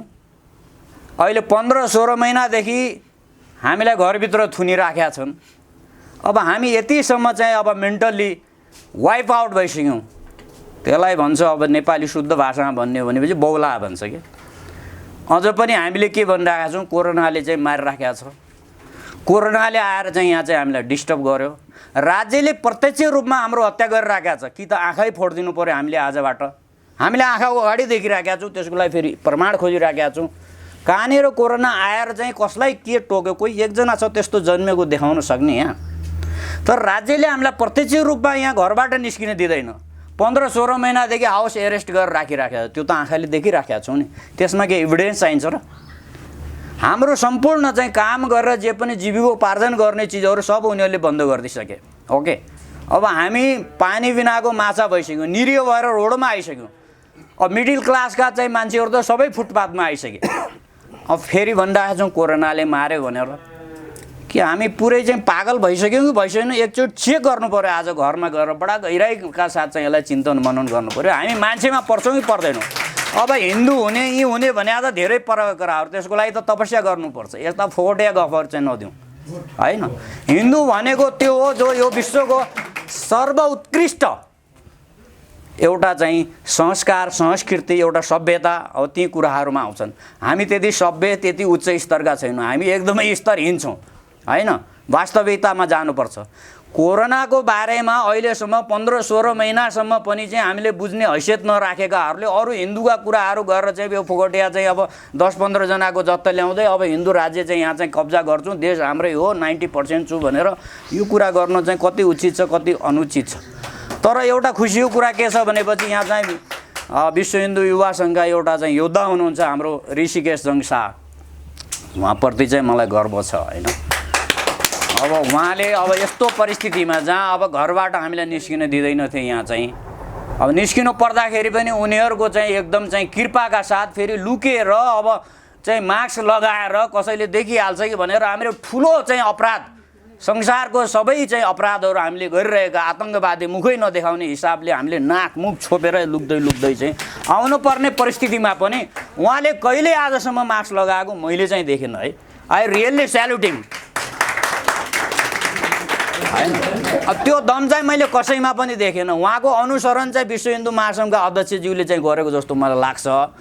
तर उहाँ अनुसरण उहाँले गर्नुपर्ने हो, यसमा मलाई बडा दुःख लाग्यो। अब हामी पढाइको हिसाबले अब चाहिँ ज्ञानको हिसाबले र विज्ञताको हिसाबले अब डाक्टर रामचन्द्र अधिकारी कोही भन्दा चाहिँ यो देशमा कम छन् जस्तो त मलाई लाग्दैन। तर हामीले आफैलाई खोज्नुपर्ने छ कि हामी कहाँ छौँ कता हरायौँ भनेर आफैले आफूलाई खोज्नुपर्ने हाम्रो अस्तित्व त्यस्तो खालको छ। अब कोरोना भनेको के हो छोटो हिसाबमा म भनिदिन्छु। कोरोना भनेको एमसिसी हो, एमसिसी भनेको कोरोना हो होइन। एमसिसी भनेको अलरेडी लागू भएको यहाँ 15-16 महिना आधिकारिक रूपबाट लागू भइसक्यो देशमा। अब त्यस्ता फ्रडहरू जसले एमसिसीको विरोध गरिराखेका हुन्छन्, पदै त्यागिदिइराखेका हुन्छन्, गभर्मेन्ट हालिराखेका हुन्छन्, रोडमा आएर चाहिँ लाखौँको जुलुस निकालिराखेका हुन्छन्, तर उनीहरूले कोरोनाको विरोध कहिले पनि गर्दैनन्। कोरोनाले प्रत्यक्ष रूपमा हामीलाई चाहिँ घरबाट निस्किन दिँदैन। कोरोनाले चाहिँ नाउँमा यिनीहरूले आतङ्क मचाएर लाखौँ मान्छेहरूले यहाँ आत्महत्या गरिसके, त्यसको चाहिँ कहिले पनि कसैसँग पनि यहाँ कोही लेखाजोखा हिसाब किताब कसैसँग पनि छैन। अहिले भ्याक्सिन लगाएर मात्रै विश्वमा 5 लाखभन्दा बढी मान्छेहरूको हत्या भइसक्यो। भ्याक्सिन लगाएर भ्याक्सिनको कारणले, भ्याक्सिन भनेको उहाँले मान्छेको हत्या गर्नलाई बनाइएको हो, त्यो मैले भनेको होइन। त्यहीँभित्र जसले बनाएका थिए उहीँभित्रका चाहिँ विद्वानहरू विज्ञहरू मेडिकल डक्टरहरू मेडिकल साइन्टिस्टहरूले हिजो बिहान र अहिले भनेका होइनन्। जब जुन दिनबाट यो भ्याक्सिनको उत्पत्ति भयो त्यही दिनबाट उनीहरूले भ्याक्सिनको विरोध गरिरहेका छन्। 150 वर्ष अगाडिबाट, मैले चाहिँ 1.5 वर्ष अगाडिको कुरा छैन, 150 वर्ष अगाडिबाट मेडिकल साइन्टिस्टहरू विश्वविख्यात चाहिँ मेडिकल साइन्सका डक्टरहरू एमडी गरेका अमेरिका युरोपका डक्टरहरूले नै 150-200 वर्ष अगाडिबाट भ्याक्सिन भनेको मान्छे मार्नलाई प्रयोग गर्नलाई बनाएको हो भनेर उनीहरूले स्पष्ट रूपमा लेखेका किताबहरू छन्। अब त्यो कुराहरू चाहिँ पढ्ने हामीलाई फुर्सद नभएको हो कि या त्यतातिर जान नचाहेको हो कि या हाम्रो त्यहाँ जान सक्ने हैसियत छैन कि, र भ्याक्सिनमा के चिज प्रयोग गरिएको हुन्छ त्यहाँ मान्छे मार्ने मात्रै चिज प्रयोग गरिएको हुन्छ र यहाँ 99% चाहिँ भ्याक्सिन लगाउनु पर्छ। कोरोनाको चाहिँ नाउँमा चाहिँ हामीलाई घरभित्र एरेस्ट गर्नुपर्छ, बाहिर निस्किनु हुँदैन, हामीले चाहिँ आतङ्कवादीले चाहिँ मुख छोपे जस्तो चाहिँ मास्क लगाएर हिँड्नुपर्छ भन्ने सबैको त्यसमा एकमत छ। र भ्याक्सिन के चिजले बनेको हुन्छ, अब धेरै कुराहरू छन् त्यहाँ 20-25 वटा तत्त्वहरू चाहिँ हालेर चाहिँ भ्याक्सिन बनाइएको हुन्छ। त्यहाँ कुनै पनि यस्तो तत्त्व छैन जसले मान्छेलाई चाहिँ सहयोग गर्छ, मान्छेको स्वास्थ्यलाई बचाउन सक्दछ। त्यहाँ सम्पूर्ण तत्त्वहरू यस्तो छ जसले मान्छेको प्रत्यक्ष रूपमा चाहिँ स्वास्थ्यमाथि घात गर्दछ, हत्या गर्दछ, क्यान्सर चाहिँ रोगहरू उत्पन्न गर्दछ, बाँझोपनहरू चाहिँ त्यहाँ चाहिँ बनाउँछ, brain haemorrhage, blood clotting, everything whatever they are saying in this corona सिम्टम्समा जे पनि चिजहरू the variants every variants created by this vaccine, भ्याक्सिनबाट नै ती भेरिएन्टहरू आउने हुन्। भ्याक्सिनबाट नै मान्छेको मृत्यु हुने हो। भ्याक्सिनबाट नै चाहिँ सम्पूर्ण मान्छेहरू अहिले जति पनि मृत्यु भइरहेका छन् त्यो भ्याक्सिनबाट मात्र मृत्यु हुने हो। भ्याक्सिनबाट मृत्यु भएन भनेपछि हस्पिटलमा डक्टरहरूले मार्ने हुन् तिनीहरूलाई। कोरोनाको चाहिँ स्क्याम भनेको नै त्यही नै हो। र कोरोना भन्ने चाहिँ कुनै पनि रोगबाट विश्वमा एकजनाको पनि मृत्यु भएको छ भनेर प्रमाणित गर्न सक्ने मान्छे यो धरतीमा अहिलेसम्म कोही पनि जन्मेको छैन। तर कोरोनाबाट मृत्यु भएको छैन भन्ने लाखौँ साइन्टिस्टहरू छन्, करोडौँ चाहिँ अब चाहिँ पब्लिकहरू छन्। त्यो नेपालमा मात्रै यस्तो हो। नेपाल भनेको संसार होइन, नेपाल भनेको अस्तित्वहीन एउटा राष्ट्र हो। हामीले नेपाली भन्नुमा पनि बडा दुःखको कुरो छ। मलाई चाहिँ एउटा चाहिँ इन्डियाको पुलिस आएर चाहिँ देश कब्जा गरिराखेको हुन्छ, एउटा इन्डियाको पुलिस आएर चाहिँ त्यहाँ चाहिँ सारालाई चाहिँ बन्दुक हानेर मारिरहेको हुन्छ, इन्डियाको पुलिस आएर चाहिँ त्यहाँ चाहिँ हजार बिघा हाम्रा चाहिँ जग्गा जमिनहरू कब्जा गरेर बसिरहेको छ। फेरि हामी विश्वका चाहिँ वीर गोर्खाली भनेर अब त्यो झुटा कुराहरू नगरौँ। इतिहास हो त्यो, हाम्रो इतिहास चाहिँ थियो वीर गोर्खालीको देश भन्ने पनि एउटा हाम्रो पर्यायवाची थियो यो देशको नाउँमा। अब यो कोरोनाको कन्टेक्स्टमा म फोकस गरेर जान्छु। कोरोनाको विरोध नगरेर अरू वाह्यात कुराहरू चाहिँ नगरौँ। बाँच्ने भन्ने पहिलो कुरा हो, त्यस पछाडि मात्रै हाम्रो सभ्यता, त्यस पछाडि हाम्रो देश, त्यस पछाडि हामीले अरू चिजहरूलाई हामीले बचाउन सक्छौँ, संरक्षण गर्न सक्छौँ। अब हामीलाई बाँच्न समेतबाट प्रतिबन्ध लगाइसकेपछि सासै फेर्न हामीलाई दिँदैनन्। मास्क लगाएर चाहिँ मान्छेको हत्या हुन्छ। Mask is not ordinary thing जो तपाईँहरूले सोच्नु भएको छ। मास्क 14 महिना 15 महिना मास्क लगाइसकेपछि मान्छेको हार्ट अट्याक हुन्छ, मान्छेको ब्रेन ह्यामरेज हुन्छ, मान्छेलाई चाहिँ क्यान्सरको रोग लाग्छ, मान्छेको एब्डोमिनल क्लटिङहरू हुन्छ, मान्छेको ब्लड क्लटिङहरू हुन्छ, मान्छेलाई अक्सिजन ल्याकिङ भएर अहिले चाहिँ सिलिन्डर चाहिँ त्यो अक्सिजनहरू सप्लाई भइरहेका छन्। For what purpose? अक्सिजनका सिलिन्डरहरू के को लागि ल्याएको? नाकमा चाहिँ मास्कले चाहिँ सास थुन्ने अनि अक्सिजनको सिलिन्डरहरू सप्लाई गर्ने। Are we mad? हामी मान्छेमा पर्छौँ? मान्छे हो हामीहरू। एमसिसीको बारेमा लाखौँका जुलुस निकाल्ने, एमसिसी अलरेडी रुलिङ हियर, देशमा एमसिसी लागू भइसक्यो। अनि तिनीहरूको पछाडि गएर एमसिसीको विरोध गर्नेको केही अर्थ छ? डाक्टर भीमरावले सधैँ एमसिसीको चाहिँ विरोध गर्नुहुन्छ। मलाई एकदमै श्रद्धा लाग्थ्यो उहाँपट्टि। हो स्याल्युट, एउटा चाहिँ अब कट्टर राष्ट्रवादी रहेछ, कति गर्व छ भनेर भन्थेँ। तर आई नेभर से कहिले पनि उनले चाहिँ कोरोनाको त विरोध गर्दैन। उनले मभन्दा त 1000 गुणा उनले चाहिँ बुझ्न सक्छन्। उनको त्यत्रो विद्वता छ, त्यत्रो चाहिँ उनीसँग अनुभव छ के कोरोनाको बारेमा उहाँलाई थाहा छैन? थाहा नहुने भने 1 महिनाको पिरियड मात्र हो, अहिले 15-16 महिना भइसक्यो। 1 महिनाको पिरियडमा उहाँलाई सम्पूर्ण कुरा थाहा भइसक्नुपर्छ। यत्रो नरसंहार मचिरहेको छ देशमा चाहिँ आज 1 रुपियाँ खर्च नगरेर ठिक हुने कोरोना, 1 रुपियाँ जसको लागि खर्च गर्नु पर्दैन। जुन रोग लाग्यो भने 14 दिनमा आफै ठिक हुन्छ। ओके, त्यो त उनीहरूले पनि भनिरहेका छन् जसले यो रोग छ भनेका छन् यो चाहिँ यसको कुनै औषधि नै छैन। अनि यो रोग लाग्यो भनेपछि मान्छे पनि मर्दैन। त्यस पछाडि उनीहरूले दिएको डाटामा चाहिँ हेर्नुभयो भने यी सबै कुराहरू उल्लेख छन्। त्यसको चाहिँ मृत्यु दर पनि 0.1 मात्रै छ। यहाँ चाहिँ 100% मृत्यु दर भएकामा चाहिँ न चाहिँ कसैले मास्क लगाउँछ, न कोही त्यहाँ चाहिँ छतबाट हाम फाल्छ, न कसैले चाहिँ 1 रुपियाँ खर्च गर्छ। 1 रुपियाँ खर्च नगरेर यहाँ ठिक गरिदिएर फ्रीमा ठिक गरिरहेका चाहिँ यहाँ एउटा चाहिँ भर्खर 24 वर्षको 25 वर्षको चाहिँ एउटा सन्त छन् हाम्रो पुष्कर खतिवडा भन्ने, यहाँ चाहिँ कतिचोटि त हाम्रो यहाँ कार्यक्रममा पनि आइसके। उनले च्यालेन्ज दिएर हजारौँ मान्छेहरू कोरोना चाहिँ लागे भनेका, सो कल्ड कोरोना लाग्यो भनेकालाई उनले ठिक गरिसके। र सरकारले मलाई सपोर्ट गरोस्, म जतिलाई पनि ठिक गरिदिन तयार छु भने 1 रुपियाँ पनि त्यहाँ खर्च हुँदैन। ओके। दोस्रो, प्रेम गैदीले नरहरी बुटीको चाहिँ अब नाम लिएर चाहिँ यहाँ चाहिँ हजारौँ मान्छे त्यो नरहरी बुटीको सेवन गरेर आफै ठिक भइराखेका छन्। त्यो फ्रीमा मिल्छ। हाम्रो घरको वरिपरि त्यस्ता चाहिँ झारहरू तमाम छ। अब त्यस पछाडि यहीँनिर चाहिँ सिनामङ्गलमा पाथिभरा चाहिँ हस्पिटल छ, आयुर्वेदिक हस्पिटल। त्यहाँ डाक्टर बिपी तिमिल सेना हुनुहुन्छ। नेपालमा कोही पनि त्यस्तो चाहिँ वरिष्ठ मान्छे छैन जसले त्यहाँ उहाँ गएर चाहिँ औषधि खाँदैन। अहिले कोरोनाको नाउँमा पनि त्यहीँ गएर चाहिँ औषधि सेवन गरिराखेका हुन्छन्। उनले हजारौँ मान्छेलाई कोरोनाको लागेकोहरूलाई बिना मास्क बिना सेनिटाइजर त कहिले पनि नेभर दे युज होइन, तिनीहरूले त कहिले युजै गर्दैन, त्यहीँ अँगाल मारेर उनीहरूले ट्रिटमेन्ट गरिराखेका हुन्छन्।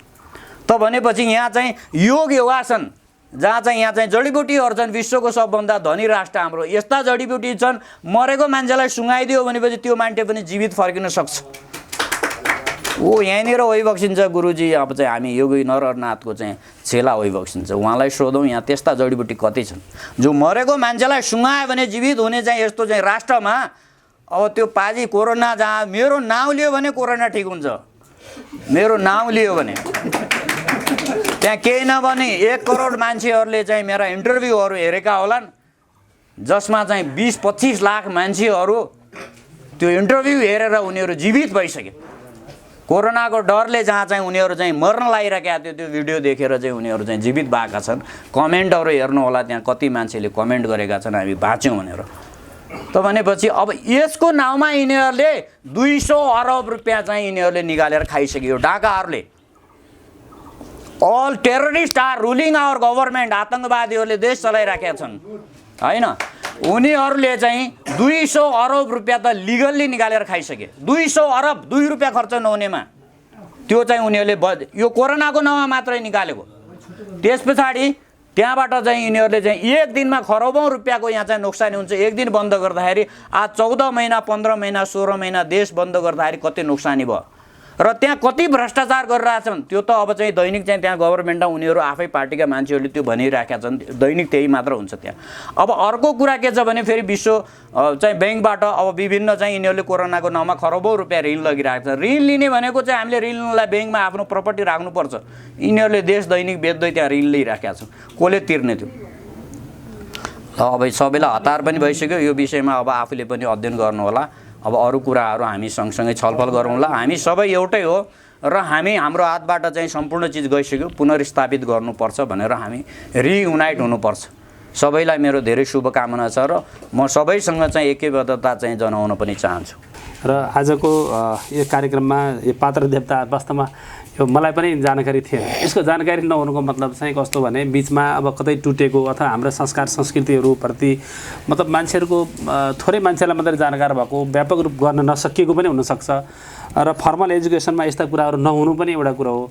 र विश्व हिन्दू युवा सङ्घले जुन यसलाई अलिकति अग्रसर दिएर जुन हाम्रो यो नाच परम्परामा यसको रहेछ होइन, उहाँले फेसबुक मार्फत सामाजिक सञ्जाल मार्फत राख्नुभयो, सबैलाई जानकारी भयो। आज वरिष्ठ गुरुहरूज्यूहरूले पनि अथवा है यो बारेमा त कथा प्रवचन कति गर्नु पनि उहाँले, तर जानकार नभएको कुरा र नयाँ कुरा जानकार आज भयो भनेर खुसी व्यक्त गर्नुभयो। त्यस कारणले गर्दाखेरि अब यसमा चाहिँ हामी सबैको साथ सहयोग रहनुपर्छ। यी सबै कुरा आइहरू संस्कार बच्यो भनेदेखि, संस्कार संस्कृति बच्यो भनेदेखि वास्तवमा राष्ट्र बच्छ। र म पनि तपाईँहरूसँगै छु। म पेसाले चाहिँ सरकारी सेवामा छु होइन, सरकारी जागिर हो। मेरो नाम चाहिँ भन्यो भने वासुदेव काफ्ले, मेरो घर चितवन हो र म कुनै न कुनै रूपबाट होइन सामाजिक सञ्जालबाट हुन्छ कि हरेक उसबाट हुन्छ कि सरकारी नीतिगत रूपमा त्यहाँ भन्नुपर्ने कुराहरू गरेर हुन्छ। मेरो पनि दायरा हुन्छ नि, लिमिटेसन हुन्छ, यहाँहरू सबैले बुझ्नु भएको छ। तपाईँहरू म आफूले कति गर्न सक्छु त्यसमा प्रतिबद्ध छु। यति नै भन्दै मेरो 2 शब्द हस्तान्तरण गर्नुहोस्। जबसम्म हामी आफूले आफ्नो संस्कार र संस्कृतिलाई भित्रदेखि भावदेखि चिन्न सक्दैनौँ र भावदेखि यसको संरक्षणमा लाग्न सक्दैनौँ, हामीले सच्चा भविष्य र हाम्रो भोलिको भावी पुस्ताको जीवन रक्षाको विषयमा केही पनि सोचेका हुँदैनौँ। त्यसैले सबै आज यहाँ जति पनि उपस्थित भएका छौँ सबैले यो विषयमा अलिकति जिम्मेवार भएर गम्भीरताका साथ सोचेर लागिदिनु पनि म हार्दिक अनुरोध गर्दछु। र मैले धेरै कुरा गर्न चाहन्न, धेरै कुरा दोहोरिसकेको छ। म पनि केही समय पछाडि आएको छु। केही दिन अगाडि पात्र देवताको यो रथ यात्रा नै हामीले यहाँबाट हनुमान ढोकासम्म पुगिसकेको छ। अब हामी दामोदर कुण्ड होइन दाइ गोसाई कुण्डसम्म हामी यसरी यो रथ यात्राकै क्रममा जाने सोच बनाएका छौँ। त्यो अठोटका साथ लागेका छौँ। यसले एउटा कस्तो सन्देश दियोस् भने एउटा हिन्दू राष्ट्र नेपाल साँच्चै आवश्यकता छ। हिन्दू राष्ट्रभित्र यी विभिन्न देवताहरूको वास छ, यी विभिन्न देवताहरूको आत्मा छ। त्यो आत्मा हामी सबैमा आएको छ। हामीले हिन्दू राष्ट्रका प्रति एकजुट भएर लाग्नुपर्छ भन्ने हामी सम्पूर्ण युवाहरूमा र हामी सम्पूर्ण धार्मिक सङ्गठनहरूमा कुनै पनि आग्रह पूर्वाग्रह नगरेर हामी एकबद्ध भएर लागिदिनु हुनु पनि म सम्पूर्णप्रति हार्दिक अनुरोध गर्दै अपिल गर्दै आजको यो विशेष ऐतिहासिक कार्यक्रमका निम्ति विश्व हिन्दू युवा सङ्घप्रति विशेष आभार व्यक्त गर्दै बिदा हुन चाहन्छु। धन्यवाद। हरिओम। जय माता गुह्यकाली, जय गुरु गोरखनाथ। ओम आदेश। मैले बारम्बार भन्ने गरेको छु, संसार दुईवटा कित्तामा छ क्लियरली, नाथेहरूको कित्ता र नाथहरूको कित्ता। यो एकदम स्पष्ट भएको छ है। अब यो अल्याङ मल्याङ पाराले हुँदैन रहेछ त एकदम। मैले सल्युट गर्छु यी युवाहरूलाई जसले तातो खुन उमालेर यो देश बचाउनलाई के गर्नुपर्छ भनेर कुरिरहनु भएको छ। तर धेरैजसो सभाहरूमा जाँदाखेरि के हुन्छ भने सुकिला मुकिला धर्मगुरुहरू आउने, ढिलो आउने, आफ्नो मिठो प्रवचन सुनाउनु, त्यसपछि जाने काम भएको छ। यो पाराले यो धर्म बच्दैन। त्यो स्टेज पार भयो। अब यो देशमा क्लियर होस् के कुनै पनि गुरुले I have been to many places होइन, शिवसेना, राष्ट्रवादी केन्द्र, अगडम यो 200-400 जति चलेको छ नि, सबैको थाहा छ, सबैको नाडी हामीले छानेको छौँ। देश क्लियरली दुईवटा कित्तामा छ, नाथेहरूको कित्ता र नाथहरूको कित्ता।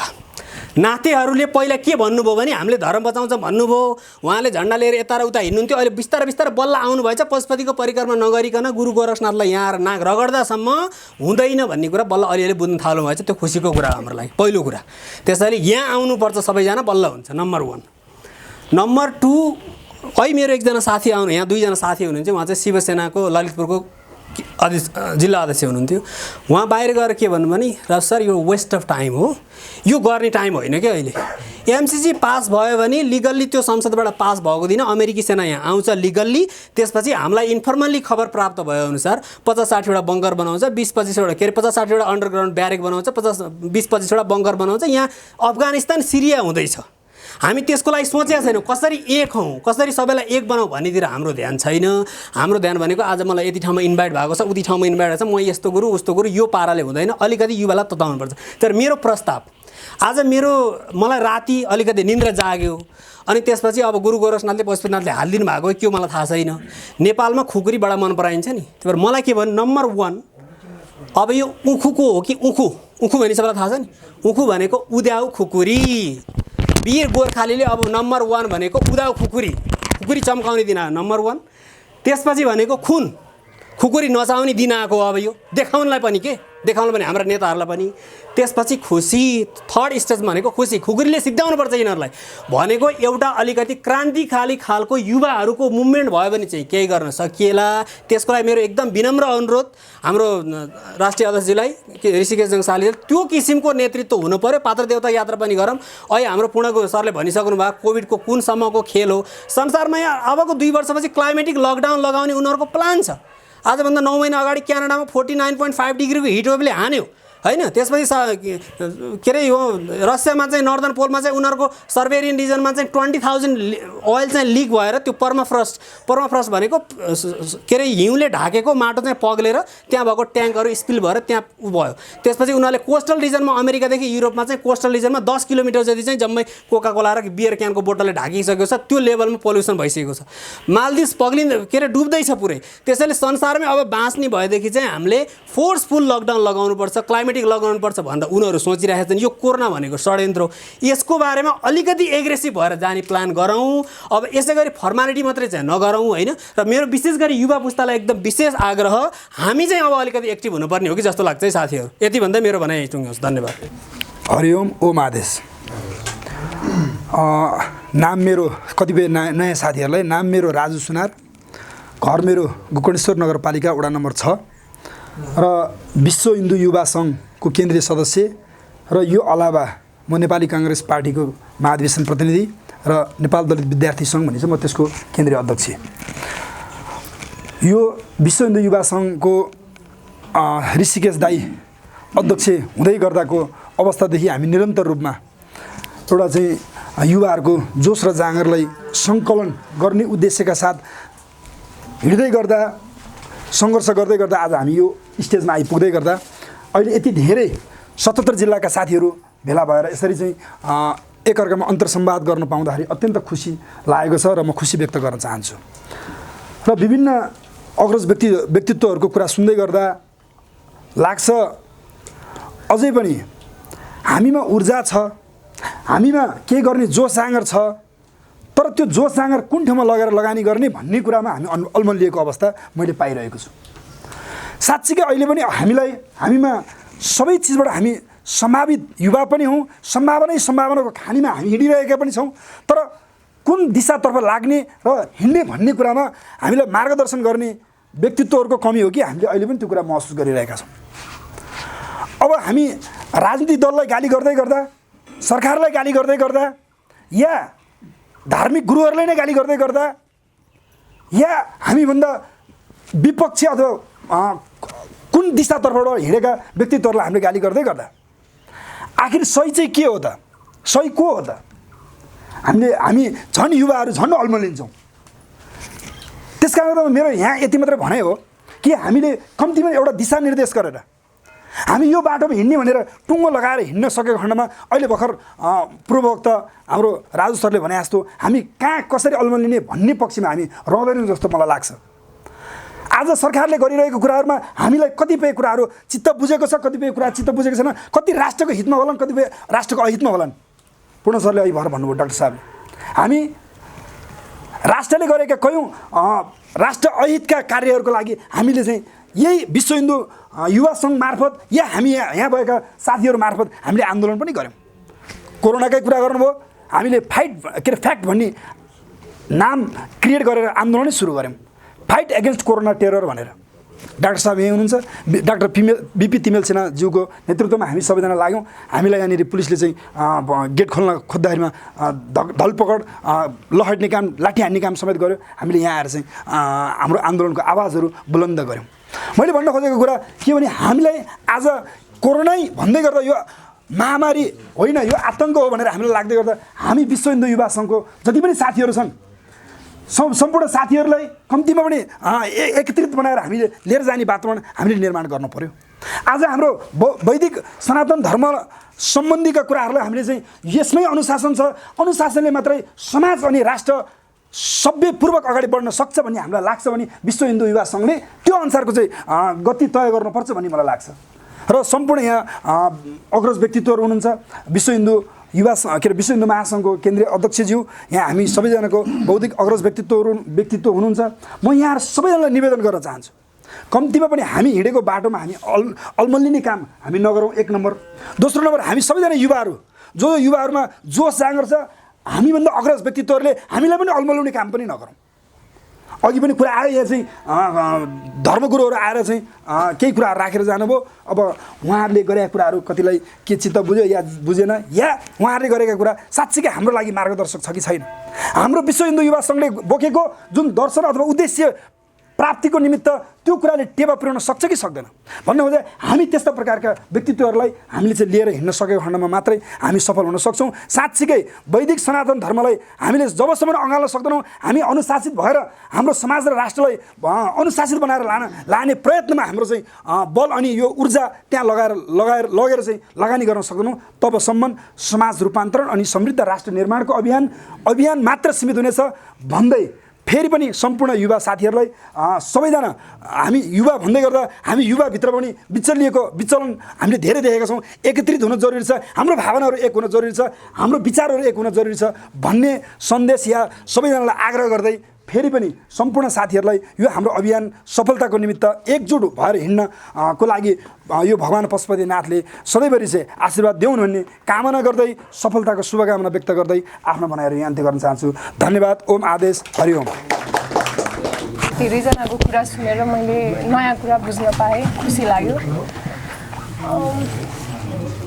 अघि पनि यहाँ उहाँले अब नाम त थाहा छैन, उहाँले कन्सियसनेसको, भाइब्रेसनको, एनर्जीको बारेमा कुरा गर्दै हुनुहुन्थ्यो, जुन कुरा सुनेर एकदमै रेजोनेट भयो म भित्रबाट। भन्नलाई त केही छैन होइन, भन्न धेरै कुरा पनि छ, फेरि केही पनि छैन। त्यही हो, चेतना बढाउँ। चेतना बोलेर हुँदैन कि, चेतना भनेको कसरी हिँड्नुहुन्छ तपाईँ, कसरी बोल्नुहुन्छ, सानो किरालाई कसरी ट्रिट गर्नुहुन्छ, कसरी हेर्नुहुन्छ, मान्छेलाई कसरी डिल गर्नुहुन्छ, त्यहाँबाट आउँछ होइन चेतना। चेतनाको बारेमा संसार सबै बोलिरहेछ क्या अहिले। त्यही हो, चेतनशील हौँ हामी सबैजना। त्यही धेरैभन्दा धेरै युवा साथीहरू सबैजना आइदिनु होला। नमस्ते, ओम आदेश मेरो तर्फबाट। मानिसा ठुलो ठुलो दिलले हुन्छ, जातले हुँदैन। कुकुरले पनि सम्मान पाएको देशमा भेदभाव गर्दा कसको मन रुँदैन। यही भनेर हाम्रो अभियान पात्र देवता अनि हामी सबै नेपाली मिलेर काम गरौँ, अगाडि बढौँ। जात भनेको सिर्फ मानवको हो, त्यसमा हामी सबैजना मिलेर जुटेर फुटेर होइन जुटेर अगाडि बढौँ। यो अभियानमा सहभागी भएँ। अनि उहाँले अब मानिस हामी वीर गोर्खालीलाई जीवित गराउने भनेको नै विश्वकर्माको हतियार एउटा अहिले पनि आइरहेछ कुरा, खुकुरी। त्यो हतियार त्यो कर्म कसले गरेर दियो भन्दाखेरि त स्वयं विश्वकर्माले दियो। उसको नाम थर भनेर अब यो गरी खानी अघि मात्रै पनि फेरि एउटा कुरा आयो, मैले जानेको त केही छैन, बुझेको केही छैन, सुनेर अनुमान गरे बापत चाहिँ भन्न चाहन्छु। त्यसमा मिस्टेक भए क्षमा पाऊँ। अनि सुकिला लुगा लाएर अरूको कर्म गरेर धर्ममा विरोध गरेर टपरे बाहुनहरूको चेतनाले गरेर सब हाम्रो नेपाल फुट्यो, टुट्यो। इङ्ग्लिस पढ्ने, विदेशी भाषा जान्ने, हाम्रो नेपाल संस्कृति, कल्चर, परम्परा, धर्म, कर्म सबै नासिसक्यो। म चाहन्छु, मैले धेरै पढेको पनि छैन र मैले केही बुझेको पनि छैन। त्यो बुझ्नुको लागि म हरेक वक्ताहरूको कुरा सुन्न मात्रै आएको हो, सुनाउने बेला मेरो अलिक भएको छैन, मलाई केही पनि आउँदैन। यसैले हामी सबै मिलौँ, एक हौँ, गाउँ गाउँबाट उठौँ, बस्ती बस्तीबाट उठौँ, आफ्नो हातमा जे छ त्यही लिएर कलम हुनेहरूले कलम लियो, हतियार हुनेले हतियार लियो। एउटा सियोको टुप्पाले पनि अघि कत्रो जागृत गरायो। उहाँको गीत सुनेर मलाई मन छोयो। एउटा कला भनेको सरस्वती भगवानले दिने वरदान हो। किताब पढेर केही हासिल हुनेवाला छैन। हामी सानो हो, हामी सक्दैनौँ, यो ठाउँमा जान हुँदैन भन्ने अहङ्कार छोडौँ। म पनि एउटा अहिले हाम्रो नेपाली परम्परामा चलिआएको रिवाजले एउटा दलित हुँ। दलितलाई मन्दिर प्रवेश छैन भन्दा म मन्दिरमै छु, मलाई त्यो भेदभाव छैन। त्यो अहङ्कार हुनेहरूको पर्दा खोलेर एकजुट भएर अगाडि बढौँ। यसमा स्वयं गोरक्षनाथको गुणगान गाएर सबै अघि बढ्न खोज्दाखेरि उहाँले एउटा ध्यान दृष्टिले के हुन्छ भनेर संसार हेर्दै रहँदाखेरि कालीले छेद विच्छेद गरेर एकदम टाउका शिरको माला रगत पान गरेर हिँड्दाखेरि अब अति भयो भनेर नाथले उहाँलाई आफ्नो पेटमा कैद गरेर न्याय दिएको हाम्रो नेपाल भूमि गोर्खा राष्ट्र देव भूमि हो। हाम्रो जात जाति भाषा भाषी परम्परा हामीले त बिर्स्यौँ नै, नेपाली संस्कारमा भिज्यौँ। अब हाम्रो भावी पुस्ताहरूलाई त्यो सम्झाउँ। नेतालाई गाली गरेर पनि केही हुनेवाला छैन। राष्ट्रपति महिला राष्ट्रपति भएको देशमा स्वयं आफू महिला हुन्।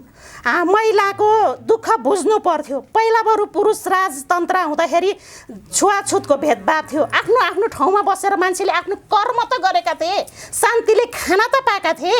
यस्तो द्वन्द्व विद्वन्द्व त थिएन। काङ्ग्रेस भन्छ जसले खाना पाए उसको पछि लाएर हिँड्छ, दलित होस् या बाहुन होस्, केही मतलब छैन। मन्दिरमा जसले पैसा दिन्छ त्यो गएर सेवा गर्न पाउँछ, जो छैन अलग बस्नुपर्छ। यो भेदभाव टाढा गर्न खोज्दाखेरि अब शान्ति ल्याउनको लागि त पागलै हुनुपर्ने रहेछ। अब हामी पागल भएर हुन्छ कि मरेर हुन्छ कि हाम्रो गोर्खाली वीर रगत बगाएर हुन्छ कि अब हाम्रो नेपाल एकजुट बनेर एक अम्लाले केही गर्दैन भने एक मुट्ठी पारेर एक मुड्की हिर्काउँदा विद्रोही ढल्न सक्छ। त्यो अभियानले अघि बढेर हाम्रो देश बचाउने योजनामा म एउटा नारी अनपढ अशिक्षित भए पनि अघि बढेको छु। साथ सहयोग मिलेर चेतना हुने, दिमाग हुने, बुद्धि हुने, आउँ जुटौँ जाउँ, हामीले चाहे जे पनि गर्न सक्छौँ। अब हाम्रो गोरक्षनाथ शिवजी हुनुहुन्छ। उहाँ शिवजीको अब अनेक रूप छ, यो मात्र एक मात्र भन्न सकिँदैन। उहाँको हजार नाम हुन्छन्, हजार रूप हुन्छन्। अब हाम्रै रूपमा पनि उहाँ हिँडिदिनुहुन्छ, उहाँ सूक्ष्ममा हिँड्नुहुन्छ। अब उहाँको रूप उहाँ हुनुहुन्छ भने हामीले त्यो भित्री चेतनाले भित्री त्रिनेत्रा जागेसी देख्न सक्छौँ, ज्ञानले देख्न सक्छौँ होइन। उहाँमा भगवान् हुनुहुन्छ, हिँडिरहनु भएको छ, उहाँलाई म छिरेर हिँडिरहनु। आत्मा त सबै भगवानै हो, तर हामीले त्यो आत्मालाई चिन्ने कसरी होइन, त्यो आत्मालाई देख्ने कसरी अनुभव उहाँले सानैदेखि जप गर्नुभएको छ ध्यान। हाम्रो त हिन्दू धर्म त यही जप ध्यानकै हो होइन। पहिला गायत्री मन्त्र सुन्यो अनि त्यसपछि त्यो गायत्री मन्त्रलाई जप्दै गयो, बढाउँदै गयो, ध्यान गर्दै गयो। अनि त्यसमा ममा अर्कै छुट्टै अनुभव हुन्छ भने उहाँमा छुट्टै एकै अनुभवमा भगवान् प्रकट हुनु हुँदैन। उहाँ स्वरूपहरूमा भिन्नै भिन्नै अनुभवमा प्रकट हुनुहुन्छ। अनि हाम्रो हिन्दू धर्मअनुसार अब जपलाई बढायो, ध्यानलाई बढायो, ज्ञानलाई बढायो होइन। अब पहिला आफूलाई चिन्नु पऱ्यो अनि अरूलाई त्यो ज्ञान दिएर अरूलाई पनि यो बाटोमा हिँड, यो मार्ग राम्रो छ भनेर लगाउनु पऱ्यो। दलित कर्मले दलित हुँदैन। कर्ममा अब ब्राह्मण पनि रक्सी जाँड चुरोट खाँदै हिँड्छ भने ऊ ब्राह्मण हुँदैन, ऊ क्षुद्रमा गइहाल्छ। अब उहाँ दलित भए पनि उहाँ कर्ममा राम्रो गरेर बिहान जप ध्यान पूजा सबै गर्नुहुन्छ भने त्यो उहाँ दलितमा गनिनु हुँदैन, ब्राह्मण हुनुहुन्छ। सर्किनीले जसरी रामलाई भेटाउनु भयो होइन, त्यो यो जातभातको यहाँ कुरा हुँदैन, मानिसको आफ्नो आत्माको कुरा हुन्छ। आत्मामा सबैमा समान रूपले भगवान् बस्नु भएको छ, कसैलाई पनि भेदभाव गर्नुहुन्न। यो सूर्यको प्रकाशले जसरी भेदभाव हुँदैन हामीमा, त्यसै गरी भगवान् पनि हाम्रो सानो ठुलो भेदभाव, चोरलाई पनि भेदभाव गर्नु हुँदैन। उहाँ त चोर डाँकु कसैलाई पनि भेदभाव गर्नु, उहाँको कर्मको फल चाहिँ आफूले भोग्नुपर्छ। आफूले चोर्यो ढाँट्यो यताउति गरे हामीले भोग्ने हो, फेरि आत्माले भोग्ने होइन। शरीर आफ्नो कुन कर्मले आफूले चोर्यो ढाँट्यो भने अब कुन जन्ममा जानुपर्छ, त्यो अर्को जन्ममा चाहिँ त्यो फल चाहिँ भोग्न जानुपर्छ। अब अहिले आफूले राम्रो सच्चा कर्म गर्दै भयो भने आफू यही शरीरमा भगवान् भएर बस्न पाइन्छ, आफै भगवान् हुन्छ। यो शरीरदेखि यो अर्को शरीर लिनु पर्यो। कति जन्म पाएर हामीले मनुष्य जन्म पाएको छ होइन, यही शरीरमा मोक्ष प्राप्त गरेर यही शरीरमा भगवान् भएर आफै शिव पार्वती शरीर भएरै बस्न पाइन्छ।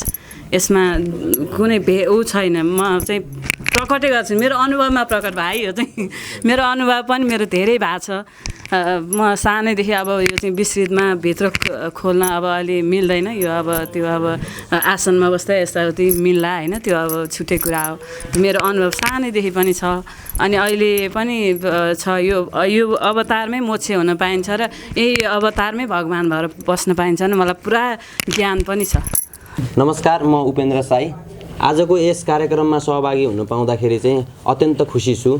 सम्पूर्ण युवाहरूले एउटा इतिहास जुन कालखण्डमा बितिसकेको इतिहास फेरि पुनर्जागरण गर्ने यात्रा सुरु भएको छ र सम्पूर्ण यो टेलिभिजन हेरिराख्नुभएका सम्पूर्ण युवाहरूलाई यो पार्थ देवताको यात्रामा चाहिँ सहभागी भइदिनु हुन हामी हार्दिक अनुरोध गर्दछौँ र सबले आफ्नो साथीभाइदेखि लिएर सम्पूर्णलाई यो के हो पार्थ देवताको यात्रा, यसको महत्त्व के हो, यसबारे बुझ्न चाहनुहुन्छ भनेपछि यहाँ मृगस्थलीमा आउनु होला र मृगस्थलीमा यो हाम्रो यो के यो सर्ट एन्ड डिटेल छ योमा, अनि यो लगेर जानु होला। अनि त्यसपछि यात्रामा चाहिँ सबैलाई सहभागी भइदिनु भनेर हामी हार्दिक अनुरोध गर्दछौँ। ओम आदेश। सबैलाई नमस्कार, म प्रेम केसी। यो हाम्रो पात्र देवताको महायात्रामा सबै युवाहरूलाई, देश विदेशमा रहनुहुने सम्पूर्ण साथीभाइहरूलाई र युवा पङ्क्तिहरूलाई विशेष गरी हाम्रो संस्कार संस्कृति धर्म बचाउनुपर्छ भन्ने र हामी जुन युवाहरू लागिरहेका छौँ यसरी लाग्नुपर्छ र यो पात्र देवताको यात्रामा सम्पूर्ण देश विदेशमा रहनुहुने युवा साथीहरू एकीबद्धता भएर लाग्नु होला भन्दै मेरो विनम्र अनुरोध र अपिल छ। अब हाम्रो पूर्ण सरले भन्नुभयो के भन्दा अब एमसिसीका कुरा इत्यादि कुरा, अब अहिले हामी चाहिँ के भने जे कुराको लागि तयार गर्न खोजेका छौँ त्यसलाई अहिले ध्यान दिउँ। यी कुराहरू चाहिँ के भन्दा त्यो एमसिसीको मैले सबै त्यो डकुमेन्ट अध्ययन त गरेको छैन। अब दुईवटा कुरालाई हामीलाई चाहिँ के भने त्यो एम्बुस भन्छ, अहिले एउटा प्रसङ्गवाद एम्बुस भनेको चाहिँ त पासो थाप्ने होइन, खोरमा पार्ने भने थियो। अहिले चाहिँ के भने हाम्रो सारा देवनागरी लिपि हाम्रो भाषा धर्म भाषा सिद्ध हुनुको लागि सारा सवारी साधनमा अङ्ग्रेजीको प्लेट राख्ने, अङ्ग्रेजी अक्षरको अङ्क लेखेको राख्ने। अनि त्यहाँ चाहिँ एउटा के सुनायो भने एउटा बुझेको मान्छेले सानो सिम्बोल हुन्छ अरे त्यो उसमा त्यो प्लेटमा। अनि अब हामी मध्ये कोही मान्छे अलिकति प्रखर छ, केही गर्न लाग्छ, अनि त्यसलाई चाहिँ के अरे विदेशी चाहिँ के अरे उसले षड्यन्त्रकारीहरूले हाम्रो फलोअप गर्ने। त्यो मान्छे कहाँ बस्यो, कसो घर गयो, कहाँ बस्यो, कुन अफिसमा गयो, कुन देशमा गयो, जहाँ गए पनि त्यसले चाहिँ तपाईँको सेटेलाइटबाट त खिच्छ अरे। अनि त्यो अङ्ग्रेजीमा राखेपछि देवनागरी लिपि नै सिद्ध्याउने। भने त्यो अब उहाँले भन्थ्यो के भने अब पृथ्वीनारायण शाहको पालादेखि सुगौली सन्धिदेखि हाम्रो देशमाथि हिन्दू सनातन धर्म संस्कृति सिद्ध्याउनलाई हाम्रो पहिचान सिद्ध्याउनलाई अब लागि परेका थिए। तर हिजोको दिनमा जे जस्तो भए पनि हामीले राज संस्थाहरूलाई चाहिँ बिदाबादी नि गऱ्यौँ, गाली पनि गऱ्यौँ। तर त्यो बेलामा यति छाडा, यति बदमासी, यति मनलाग्दी थिएन। अहिले आएर चाहिँ अब नेताहरू पनि कहाँ बिका छन्, के भएको छन् त्यो भनिसाध्यै छैन, बुझिहाल्नुमा छ। अब हुँदा हुँदा के भन्न थाल्यो भने धर्मनिरपेक्ष देश भनेपछि यो राष्ट्रको धर्म हुँदैन। कति पीडादायक छ हेर्नु त। राष्ट्रको धर्म हुँदैन अरे, देशको धर्म हुँदैन अरे। यो विधर्मी देश, अधर्मी देश, पापी देश, पाखण्डी देशमा बसे हामी देशको धर्मै नहुने। एउटा घरको मुलीको धर्म भनेको के? उसको परिवार बचाउनु, घरको सुरक्षा गर्नु होइन, परिवारलाई संरक्षण दिनु। देश भनेको त जनतालाई सुरक्षा गर्नु, देशको सुरक्षा गर्नु, सीमाको स्वतन्त्रताको सुरक्षा गर्नु। देश त्यो दायित्व जिम्मेवारी भनेकै धर्म हो। अब धर्मै छैन भनिन्छ होइन, राज्यको धर्म हुँदैन भनिन्छ, जे पाए पनि बोलेको छ। त्यो भएको हुनाले अहिले चाहिँ हाम्रो जुन एउटा पुरानो परम्परा, अब हामी सम्पूर्ण अब हाम्रा धेरै विधाहरू छन् हाम्रो एउटा होइन हिन्दू दर्शन परम्परामा। अब त्यो सबै विधाहरूको बारेमा जानकारी हामीलाई नहुन पनि सक्छ। पात्र देवताकै बारेमा नि साँच्चै भन्यो भने मैले त्यो अध्ययन होइन त्यसको मन चिन्तन गर्न पाएको थिइनँ। आजै आएर यो पर्चा हेरेर गुरुदेवको मुखबाट साथीहरूले भनेपछि अनि धेरै कुरा जानकारी भयो। अब पात्र भने त के भने हाम्रो हितोपदेशमै छ, अब पढ्नेहरूले जान्नुभएको छ। अब हामी हिजो विद्या पढ्थ्यौँ, अहिले शिक्षा पढेछौँ क्या। अनि के भन्दा त्यसमा के भन्थ्यो भने विद्या ददाति विनयम विनयाद याति पात्रताम।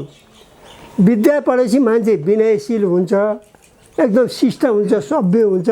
त्यो भइसकेपछि ऊ पात्रतामा चाहिँ जान सक्छ र उसले ज्ञान त्यसमा राखिदियो भने ज्ञानको सदुपयोग गर्छ।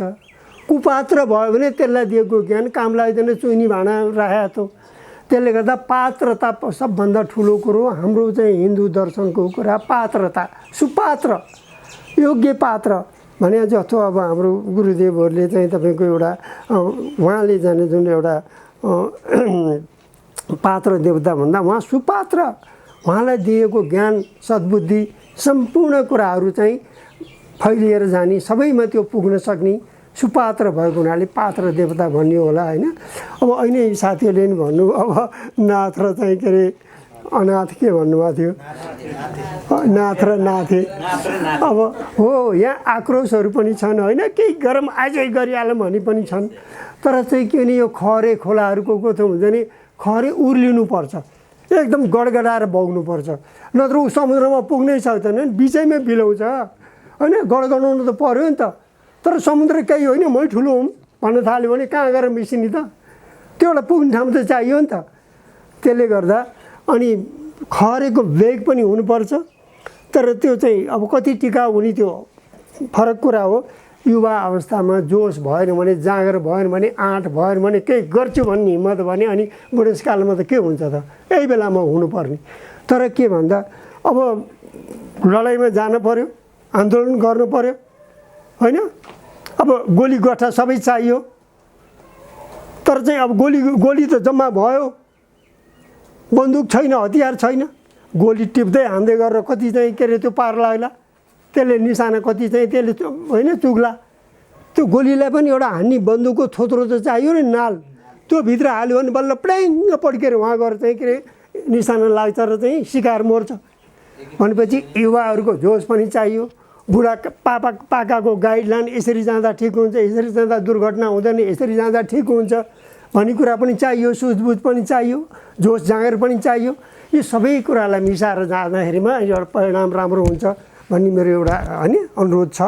र अर्को कुरा चाहिँ के भने अहिले हाम्रो मुख्य कुरा भनेकै यो पात्र देवताको यात्रा, हाम्रो ऐतिहासिक यात्रालाई कसरी यसलाई चाहिँ प्रभावकारी बनाउने, कसरी सम्पन्न गर्ने, यसमा के कति स्रोत साधनको चाहिँ यो होइन जगेर्ना हामीले गर्न सक्छौँ। अब जम्मा 15 दिन मात्रै बाँकी छ। यो अवधिमा हामीले के कहाँ कसरी कसको कहाँ पहुँच छ, के कहाँ सम्पर्क कस्तो छ सरकारसँग होइन, अरू उद्योगपति व्यापारी अनि अलिकति दाताहरू जसले अलिकति यो हाम्रो यात्रालाई चाहिँ उसले सकारात्मक रूपले सोचेर यसमा सहयोग गर्नुपर्छ भन्ने भावना अनि भएका मान्छेहरू त्यो संस्थाहरूमा हामी सबै पुगेर अनि स्रोत साधन जति धेरै भयो उति हामीले सवारी साधनहरू परिचालन गर्न सकिन्छ अनि सहभागीलाई धेरैभन्दा धेरै हामीले चाहिँ त्यसमा होइन जुटाउन सकिन्छ। त्यो भए हुनाले एउटा स्रोत साधन के अरे जुटाउने कुराहरू छ। सहभागी दाजुभाइ दिदीबहिनीहरूको ठुलो एउटा जमघट बनाउने कुरा एउटा छ।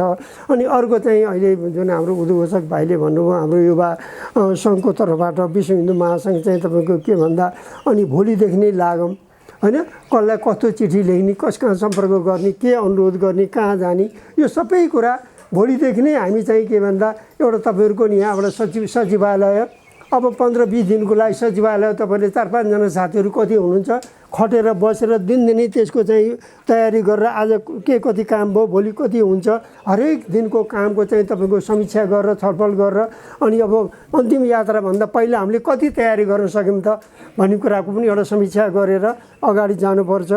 र पत्र लेख्ने कुरामा लु कुन राजनीतिक पार्टीलाई, कुन नेतालाई, सरकारलाई कसलाई लेख्ने, कसलाई भेट्ने, कहाँ जाने, लु 24 घन्टा तपाईँले यहाँ जाऊँ यो गरौँ भनेको कुरामा हामी साथीभाइहरू सबै लाग्न यो सबैको हाम्रो काम हो, सबैको काम हो। युवा सङ्घले त एउटा कुरा उठान गरिदियो, उसले जगाइदियो होइन। हाम्रो चाहिँ युवा सङ्घको अहिले भर्खरै 1 वर्ष जति भएको छ ऋषिकेश बाबुले यो जिम्मा लिएको। अनि त्योभन्दा पहिला पनि नाम मात्रका युवा सङ्घ त थिए तर खासै काम हुन सकेको छैन। अनि ऋषिकेश बाबु आइसकेपछि अहिले एउटा देश विदेशमा तरङ्ग आएको छ, हिन्दू राष्ट्रको बारेमा चाहिँ एउटा मान्छेहरूमा एउटा लहर आएको छ, चेतना आएको छ। र चाहिँ के भन्दा हाम्रो स्रोत साधन नहुँदै पनि तपाईँहरूको एउटा आँटले जाँगरले एउटा हिम्मतले केही गरौँ भन्ने भावनाले जुन अहिले जुटाउँदै जाँदाखेरिमा साथीभाइ दिदीबहिनी दाजुभाइको पनि एउटा जमघट बढ्दै गइरहेको छ, यो अत्यन्त सकारात्मक छ। उहाँले यो राष्ट्रिय युवा सङ्घको चाहिँ जिम्मा लिएर पनि फेरि एउटा कर्णाली प्रदेश भन्ने हाम्रो 7 प्रदेश मध्ये त्यो प्रदेशको पनि प्रमुख भएर पनि उहाँले चाहिँ एउटा चाहिँ कर्णाली प्रदेश भनेको फेरि हाम्रो ओरिजिनालिटी यो हाम्रो देशका चाहिँ 7 प्रदेशभन्दा सबभन्दा चाहिँ तपाईँको त्यहाँ चाहिँ धर्म संस्कृति हाम्रो सारा कुराहरूको भाषा भेषको उत्थान भएको ठाउँ कर्णाली। अनि त्यो ठाउँलाई पनि हामीले जगाउनु छ। त्यो पनि होइन एउटा भौगोलिक रूपले चेतनाको रूपले पछाडि परिएको पछाडि पारिएको भन्ने पनि छ। त्यो ठाउँलाई पनि कसरी उत्थान गर्ने एउटा युवा सङ्घ थियो, विश्व हिन्दू महासङ्घ थियो र त्यसले आज हामीलाई यतिसम्म जगायो, यतिसम्म अगाडि ल्यायो भन्ने तिनले पनि भोलि महसुस गर्न पाउन्, उनले नि सम्झिन पाउन्। ती सबै कुराहरूको दायित्व जिम्मेवारी हाम्रो छ। त्यसले गर्दा साथीहरू दाजुभाइ दिदीबहिनी आज जे जति हामी जुट्न भेट्न सक्थ्यो अनि तपाईँ हामी सबै लागेर त्यो चाहिँ के अरे जुन हाम्रो एउटा गोसाई कुण्डको यात्रालाई प्रभावकारी राम्रो बनाएर एकदमै चाहिँ के भन्दा ऐतिहासिक यात्रा भनिएको छ। साँच्चै नै यसलाई इतिहासमा चाहिँ एउटा भोलिसम्म एउटा स्वर्ण अक्षरले लेखिने गरेर यो यात्राले यत्रो एउटा चाहिँ के अरे चेतना जगाएको थियो, धार्मिक भावना चाहिँ यसलाई माथि उठाएको थियो भन्ने खालको सन्देश जाने हिसाबले हामीले एउटा मिडियाका साथीहरूलाई पनि अब जसरी आज आउनुभएको छ अरू पनि होइन त्यो बेलामा अलि धेरै मिडियाका साथीहरूलाई पनि जुटाएर अनि सबै कुराहरू एउटा सन्देश देश विदेशमा जाने गरेर यो कार्यक्रमलाई गरौँ। अब आजदेखि नै भोलिदेखि नै हामी जुटौँ, पत्र लेख्ने भेटघाट गर्ने अनि स्रोत साधन जुटाउने कुरामा लागौँ। कहाँ को जाँदा कसले चाहिँ पहल गर्दा त्यो काम प्रभावकारी हुन्छ अनि सफल हुन्छ त्यो कुरा पनि समीक्षा गरौँ, कसलाई के जिम्मा दिने त्यो भनेर हाम्रो जुन सांस्कृतिक सङ्घको हाम्रो भाइ अध्यक्ष कृष्ण समी सुवेदी भाइले भन्नुभयो है अब यो तिजको गीत रतौलीको कुरा पनि विसङ्गति विकृतिहरू आएको छ।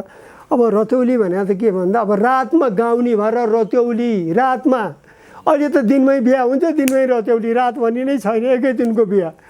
ऊ बेला त अब त होइन जन्ती जान्थ्यो, भोलिपल्ट जन्ती आउँथ्यो दुलै लिएर अनि रातभरि दिदीबहिनी रमाइलो गर्थे रतौली। अब त्यहाँ लौनी मान्छे भने कोही देखा पर्न पाउँदैन थियो, त्यसलाई त त्यहाँ महिलाहरूले चाहिँ कोही लौनी मान्छे आयो भने लहटेर त्यहाँ पठाउँथ्यो, भित्र छिर्नै दिन्थेन त्यो लौनी मान्छेलाई त रतौलीमा त पर्नै दिन्थेन नजिकै।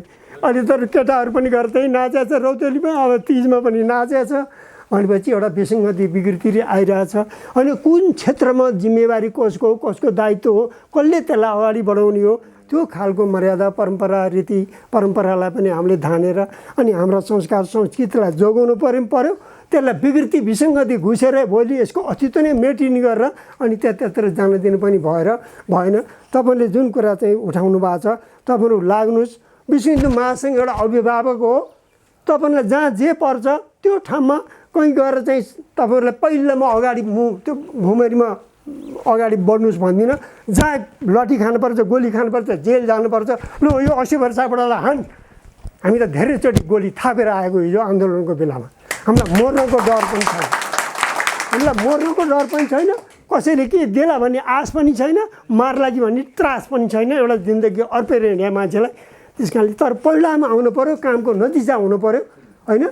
तपाईँहरू युवा भाइहरूले चाहिँ के भन्दा विश्व हिन्दू महासङ्घको अभिभावकत्वमा हाम्रो प्रयासबाट यति हामीले उपलब्धि हासिल गर्न सक्यौँ भनेको भोलिको दिनमा पनि तपाईँहरूको हौसला, तपाईँहरूको जोस जाँगर अझ उत्साह बढेर जाओस् होइन। तपाईँहरूको चाहिँ के अरे एउटा भोलिको जिम्मेवारी लिनु त तपाईँले हो नि। हामीले एउटा संरचना बनाएर तपाईँहरूलाई भोलि जिम्मा दिने हो।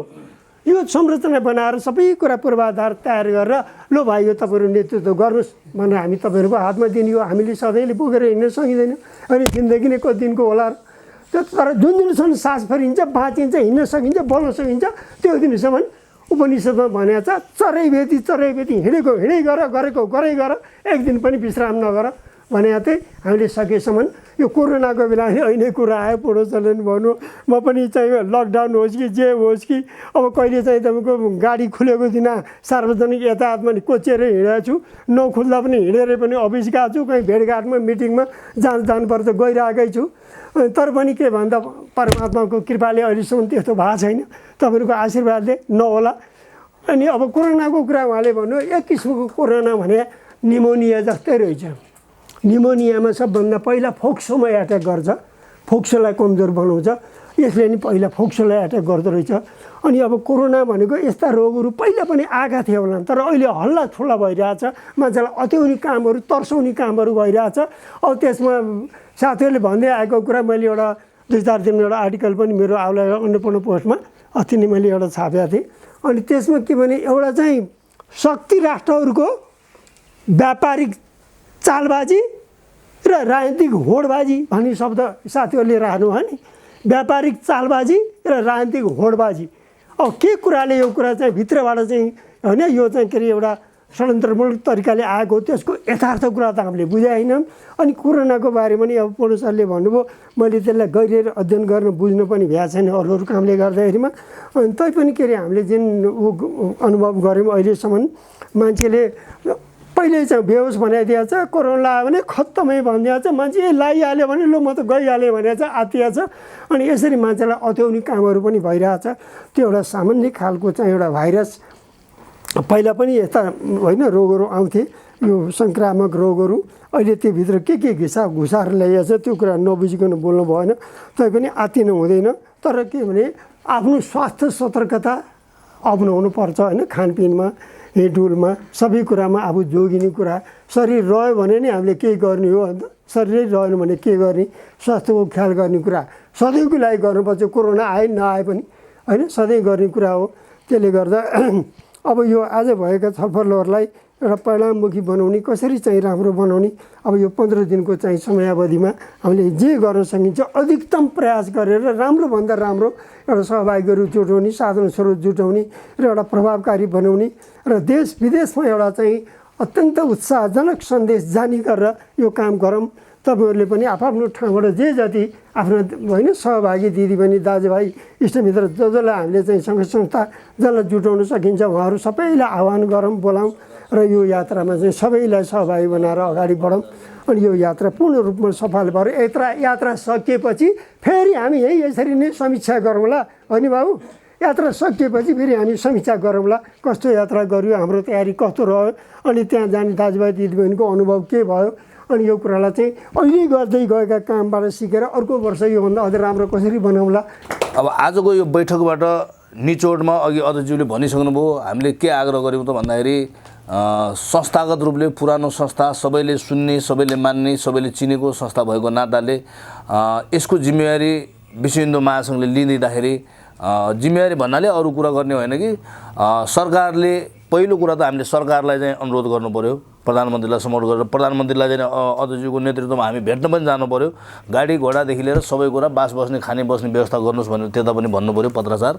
त्यसपछि उद्योग वाणिज्य सङ्घदेखि लिएर विभिन्न सङ्घ संस्थालाई चाहिँ गर्नु पऱ्यो, सबै राजनीतिक दलहरूलाई हामीले अनुरोध पनि गर्नु पऱ्यो। धर्मको यात्रामा को सहभागी हुन्छन्, को सहभागी हुँदैनन्, कसले कसले सहयोग गर्छन्, कसले कसले सहयोग गर्दैनन्, भोलि भोट हाल्ने बेला चाहिँ जनताले पनि त्यसको मूल्याङ्कन पक्कै गर्नेछन् होइन।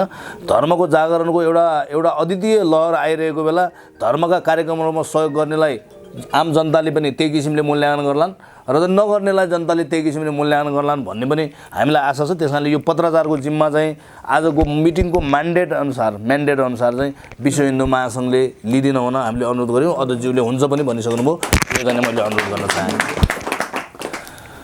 अर्को कुरा हामीले यहाँ अलिकति चाहिँ यतिजना आएको बेला सानो एउटा निवेदन के गर्न चाहिँ चाह्यौँ भने अस्ति गुरु पूर्णिमाको दिन एउटा ऐतिहासिक काम यहाँ भएको छ। सुन्दाखेरि सानो लाग्ला तर ऐतिहासिक काम भएको छ। गोरक्षनाथ गुरुकुलम भन्ने जाने यहाँ स्थापना भएको छ। त्यो दिन असाध्यै एउटा जाने त्यो मङ्गलबार पनि परेको थियो। हरेक मङ्गलबार यहाँ वैदिक रूपले जाने होम भइरहेको छ। त्यो मङ्गलबार पनि परेको थियो, गुरु पूर्णिमा पनि परेको थियो र त्यसमा अर्को एउटा के तिथि, एउटा ठुलो तिथि पनि त्यो दिन परेको थियो र जगमान गुरुङ र हाम्रो गुरुको हातबाट गोरक्षनाथ गुरुकुलम भन्ने यहाँ स्थापना भएको कुरा, यो एउटा इतिहास खडा भएको छ। व्यास जयन्ती पनि त्यो दिन थियो। त्यसबाट भोलिपल्ट चाहिँ गोरक्षनाथको पहिलो सन्देश गौरक्षा रहेछ।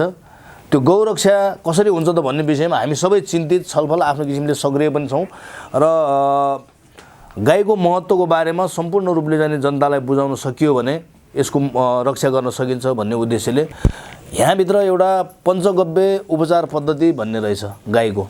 त्यसमा औषधि विज्ञानमै सबैभन्दा बढी 36,000 सूत्रहरू त्यो जाने सिद्धान्तभित्र रहेछन् र हामीले त्यसलाई कसरी जोड्न खोजेका छौँ भने भारतको शङ्कराचार्य हुनुहुन्छ गोवर्धन मठकार निश्चलानन्द सरस्वती भन्ने 3 वर्ष अगाडि आउँदाखेरि उहाँले चाहिँ के भन्नुभएको छ भने नेपालबाट शिक्षा र स्वास्थ्यको क्रान्ति हुनेछ भनेर उहाँले भविष्यवाणी गर्नुभएको थियो र त्यो त्यही हो भन्ने चाहिँ हाम्रो चाहिँ ठम्याइ छ। त्यस कारणले चाहिँ नेपाली सेनासँग पनि हामीले चाहिँ यो विषयमा चाहिँ छलफल चलाउने अनौपचारिक रूपले चाहिँ गरेका छौँ र अब गाई रक्षाको लागि जाने गुरुकुल भएर यहाँ 5 दिनको क्लास पनि भयो र त्यसको विद्यार्थी पहिलो ब्याचको विद्यार्थी बन्ने हामीलाई पनि सहभागी भयो। म पनि त्यसमा चाहिँ सहभागी हुने अवसर पाएको थिएँ। धेरैजना साथीहरू भएको छ। यो कुरालाई हामी अगाडि बढाउन खोजेका छौँ र विश्व हिन्दू महासङ्घलाई जानकारी पनि गराउन चाहन्छौँ र देशव्यापी रूपमा यसका प्रशिक्षणहरू गर्नेछौँ। कोर्स अफ स्टडी पनि तयार भएको छ। कलेज स्कुलतिर त्यसलाई चाहिँ लागू गर्ने, पुलिस चाहिँ सेनाका तालिम गराउँदाखेरि उनीहरूलाई पनि त्यसको जाने ज्ञान दिन सकियो भने जीवनभरि हुँदाखेरि पनि सेवा गर्न सक्ने भयो। भोलि रिटायर हुँदाखेरि गाउँमा पनि जाने डाक्टरको रूपमा उसले सेवा दिन सक्ने भयो। यस हिसाबले यो जुन पश्चिमा जुन एलोपेथी भन्ने सिस्टम छ यसबाट जाने पूर्ण रूपले रोग पनि जाने समन भइरहेको छैन र पैसा पनि हाम्रो विदेश गइरहेको अवस्था छ। यी सबै कुराहरूलाई पनि हामीले अगाडि बढाउन खोजेका छौँ। त्यसैगरी योग, आयुर्वेद, तन्त्र साधना, वास्तुकला सबै कुरालाई समेटेर यो गोरक्षनाथ पीठ र जाने यो गोरक्ष भूमि जाने यो मृगस्थलीभित्र जति पनि परारी जङ्गलतिर तपाईँहरू घुम्नुभयो भने खण्डहरै खण्डहर छन्। त्यो खण्डहरभित्र गोरक्षनाथ विश्वविद्यालय खोल्नुपर्छ भनेर जाने हामीले अपिल गरेका छौँ र गोरक्षनाथको आशीर्वाद पाएर नेपाली सेनाको स्थापना भएका कारणले नेपाली सेनाको गोरखनाथप्रति कर्तव्य र दायित्व छ। त्यस कारणले त्यो विश्वविद्यालय चाहिँ जाने सेनाले निर्माण गरेर गोरक्षनाथलाई चाहिँ एउटा युगसम्म सम्झिन लायकको एउटा उपहारको रूपमा प्रस्तुत गर्नुपर्छ, दिनुपर्छ भन्ने माग पनि हामीले यहाँबाट चाहिँ गरेका छौँ। यति कुरा राखेर आजको बैठक अब समापन हुन गइरहेको छ। मैले एउटा सानो अनुरोध मात्रै यहाँ गर्न चाहन्छु। अब यहाँनिर यो कोटियोम लगाएको ठाउँ हो, गुरु योगी नरेन्द्रनाथ हुँदाखेरि योगीजीको प्रतिमा पनि छ। त्यहाँ एउटा जाने अब हवन गर्ने कुण्ड पनि जाने बन्दैछ। त्यो हवन गर्ने कुण्ड ऐतिहासिक कुण्ड हो। यहाँ जाने मृगस्थलीमा त्यो चाहिँ पहिला पनि गरेको र त्यसलाई जाने अब आकारमा ल्याउने काम भइरहेको छ। त्यो हवन गर्ने ठाउँको स्टेज तयार गर्नका लागि त्यहाँ तलतिर जाने ढुङ्गाहरू जाने यो बाटोभन्दा मास्तिर यहाँ यो निर्माण गर्न लागेका ढुङ्गाहरू छन्। एउटा ढुङ्गा एकजनाले ल्याएर त्यो मञ्च निर्माण गर्ने कुरामा योगदान गरिदिन इच्छुकलाई है, जबरजस्ती जाने कसैलाई पनि छैन। इच्छा गर्नुहुन्छ भने यो जाने यस्तो ऐतिहासिक पुण्य भूमिमा बन्न लागेको जाने यज्ञ हवन गर्ने स्थलमा एउटा ढुङ्गा मैले पनि योगदान गरेको थिएँ भन्ने वातावरण तपाईँ चाहनुहुन्छ भने हामी यसपछि त्यता जानेछौँ। यति कुरा राखेर आजको कार्यक्रममा उपस्थित भइदिनु भएकोमा श्रद्धेय यहाँको चाहिँ प्रमुख महन्तज्यू, हाम्रो चाहिँ अध्यक्षज्यू, चाहिँ अब कोषाध्यक्षज्यू, सचिवज्यू लगायत जति पनि अभियन्ताहरू साथीभाइहरू हुनुहुन्छ उहाँहरू सबैप्रति विश्व हिन्दू युवा सङ्घको तर्फबाट हार्दिक धन्यवाद ज्ञापन गर्दै आजको हाम्रो चाहिँ विश्व हिन्दू महासङ्घ युवा सङ्घको सल्लाहकार पनि हाम्रो लीलानाथ कोइरालाज्यू भर्खर पछि आइपुग्नुभयो। उहाँले कुरा राख्न सक्नु भएन। हामी सबैलाई हार्दिक आभार प्रकट गर्दै आजको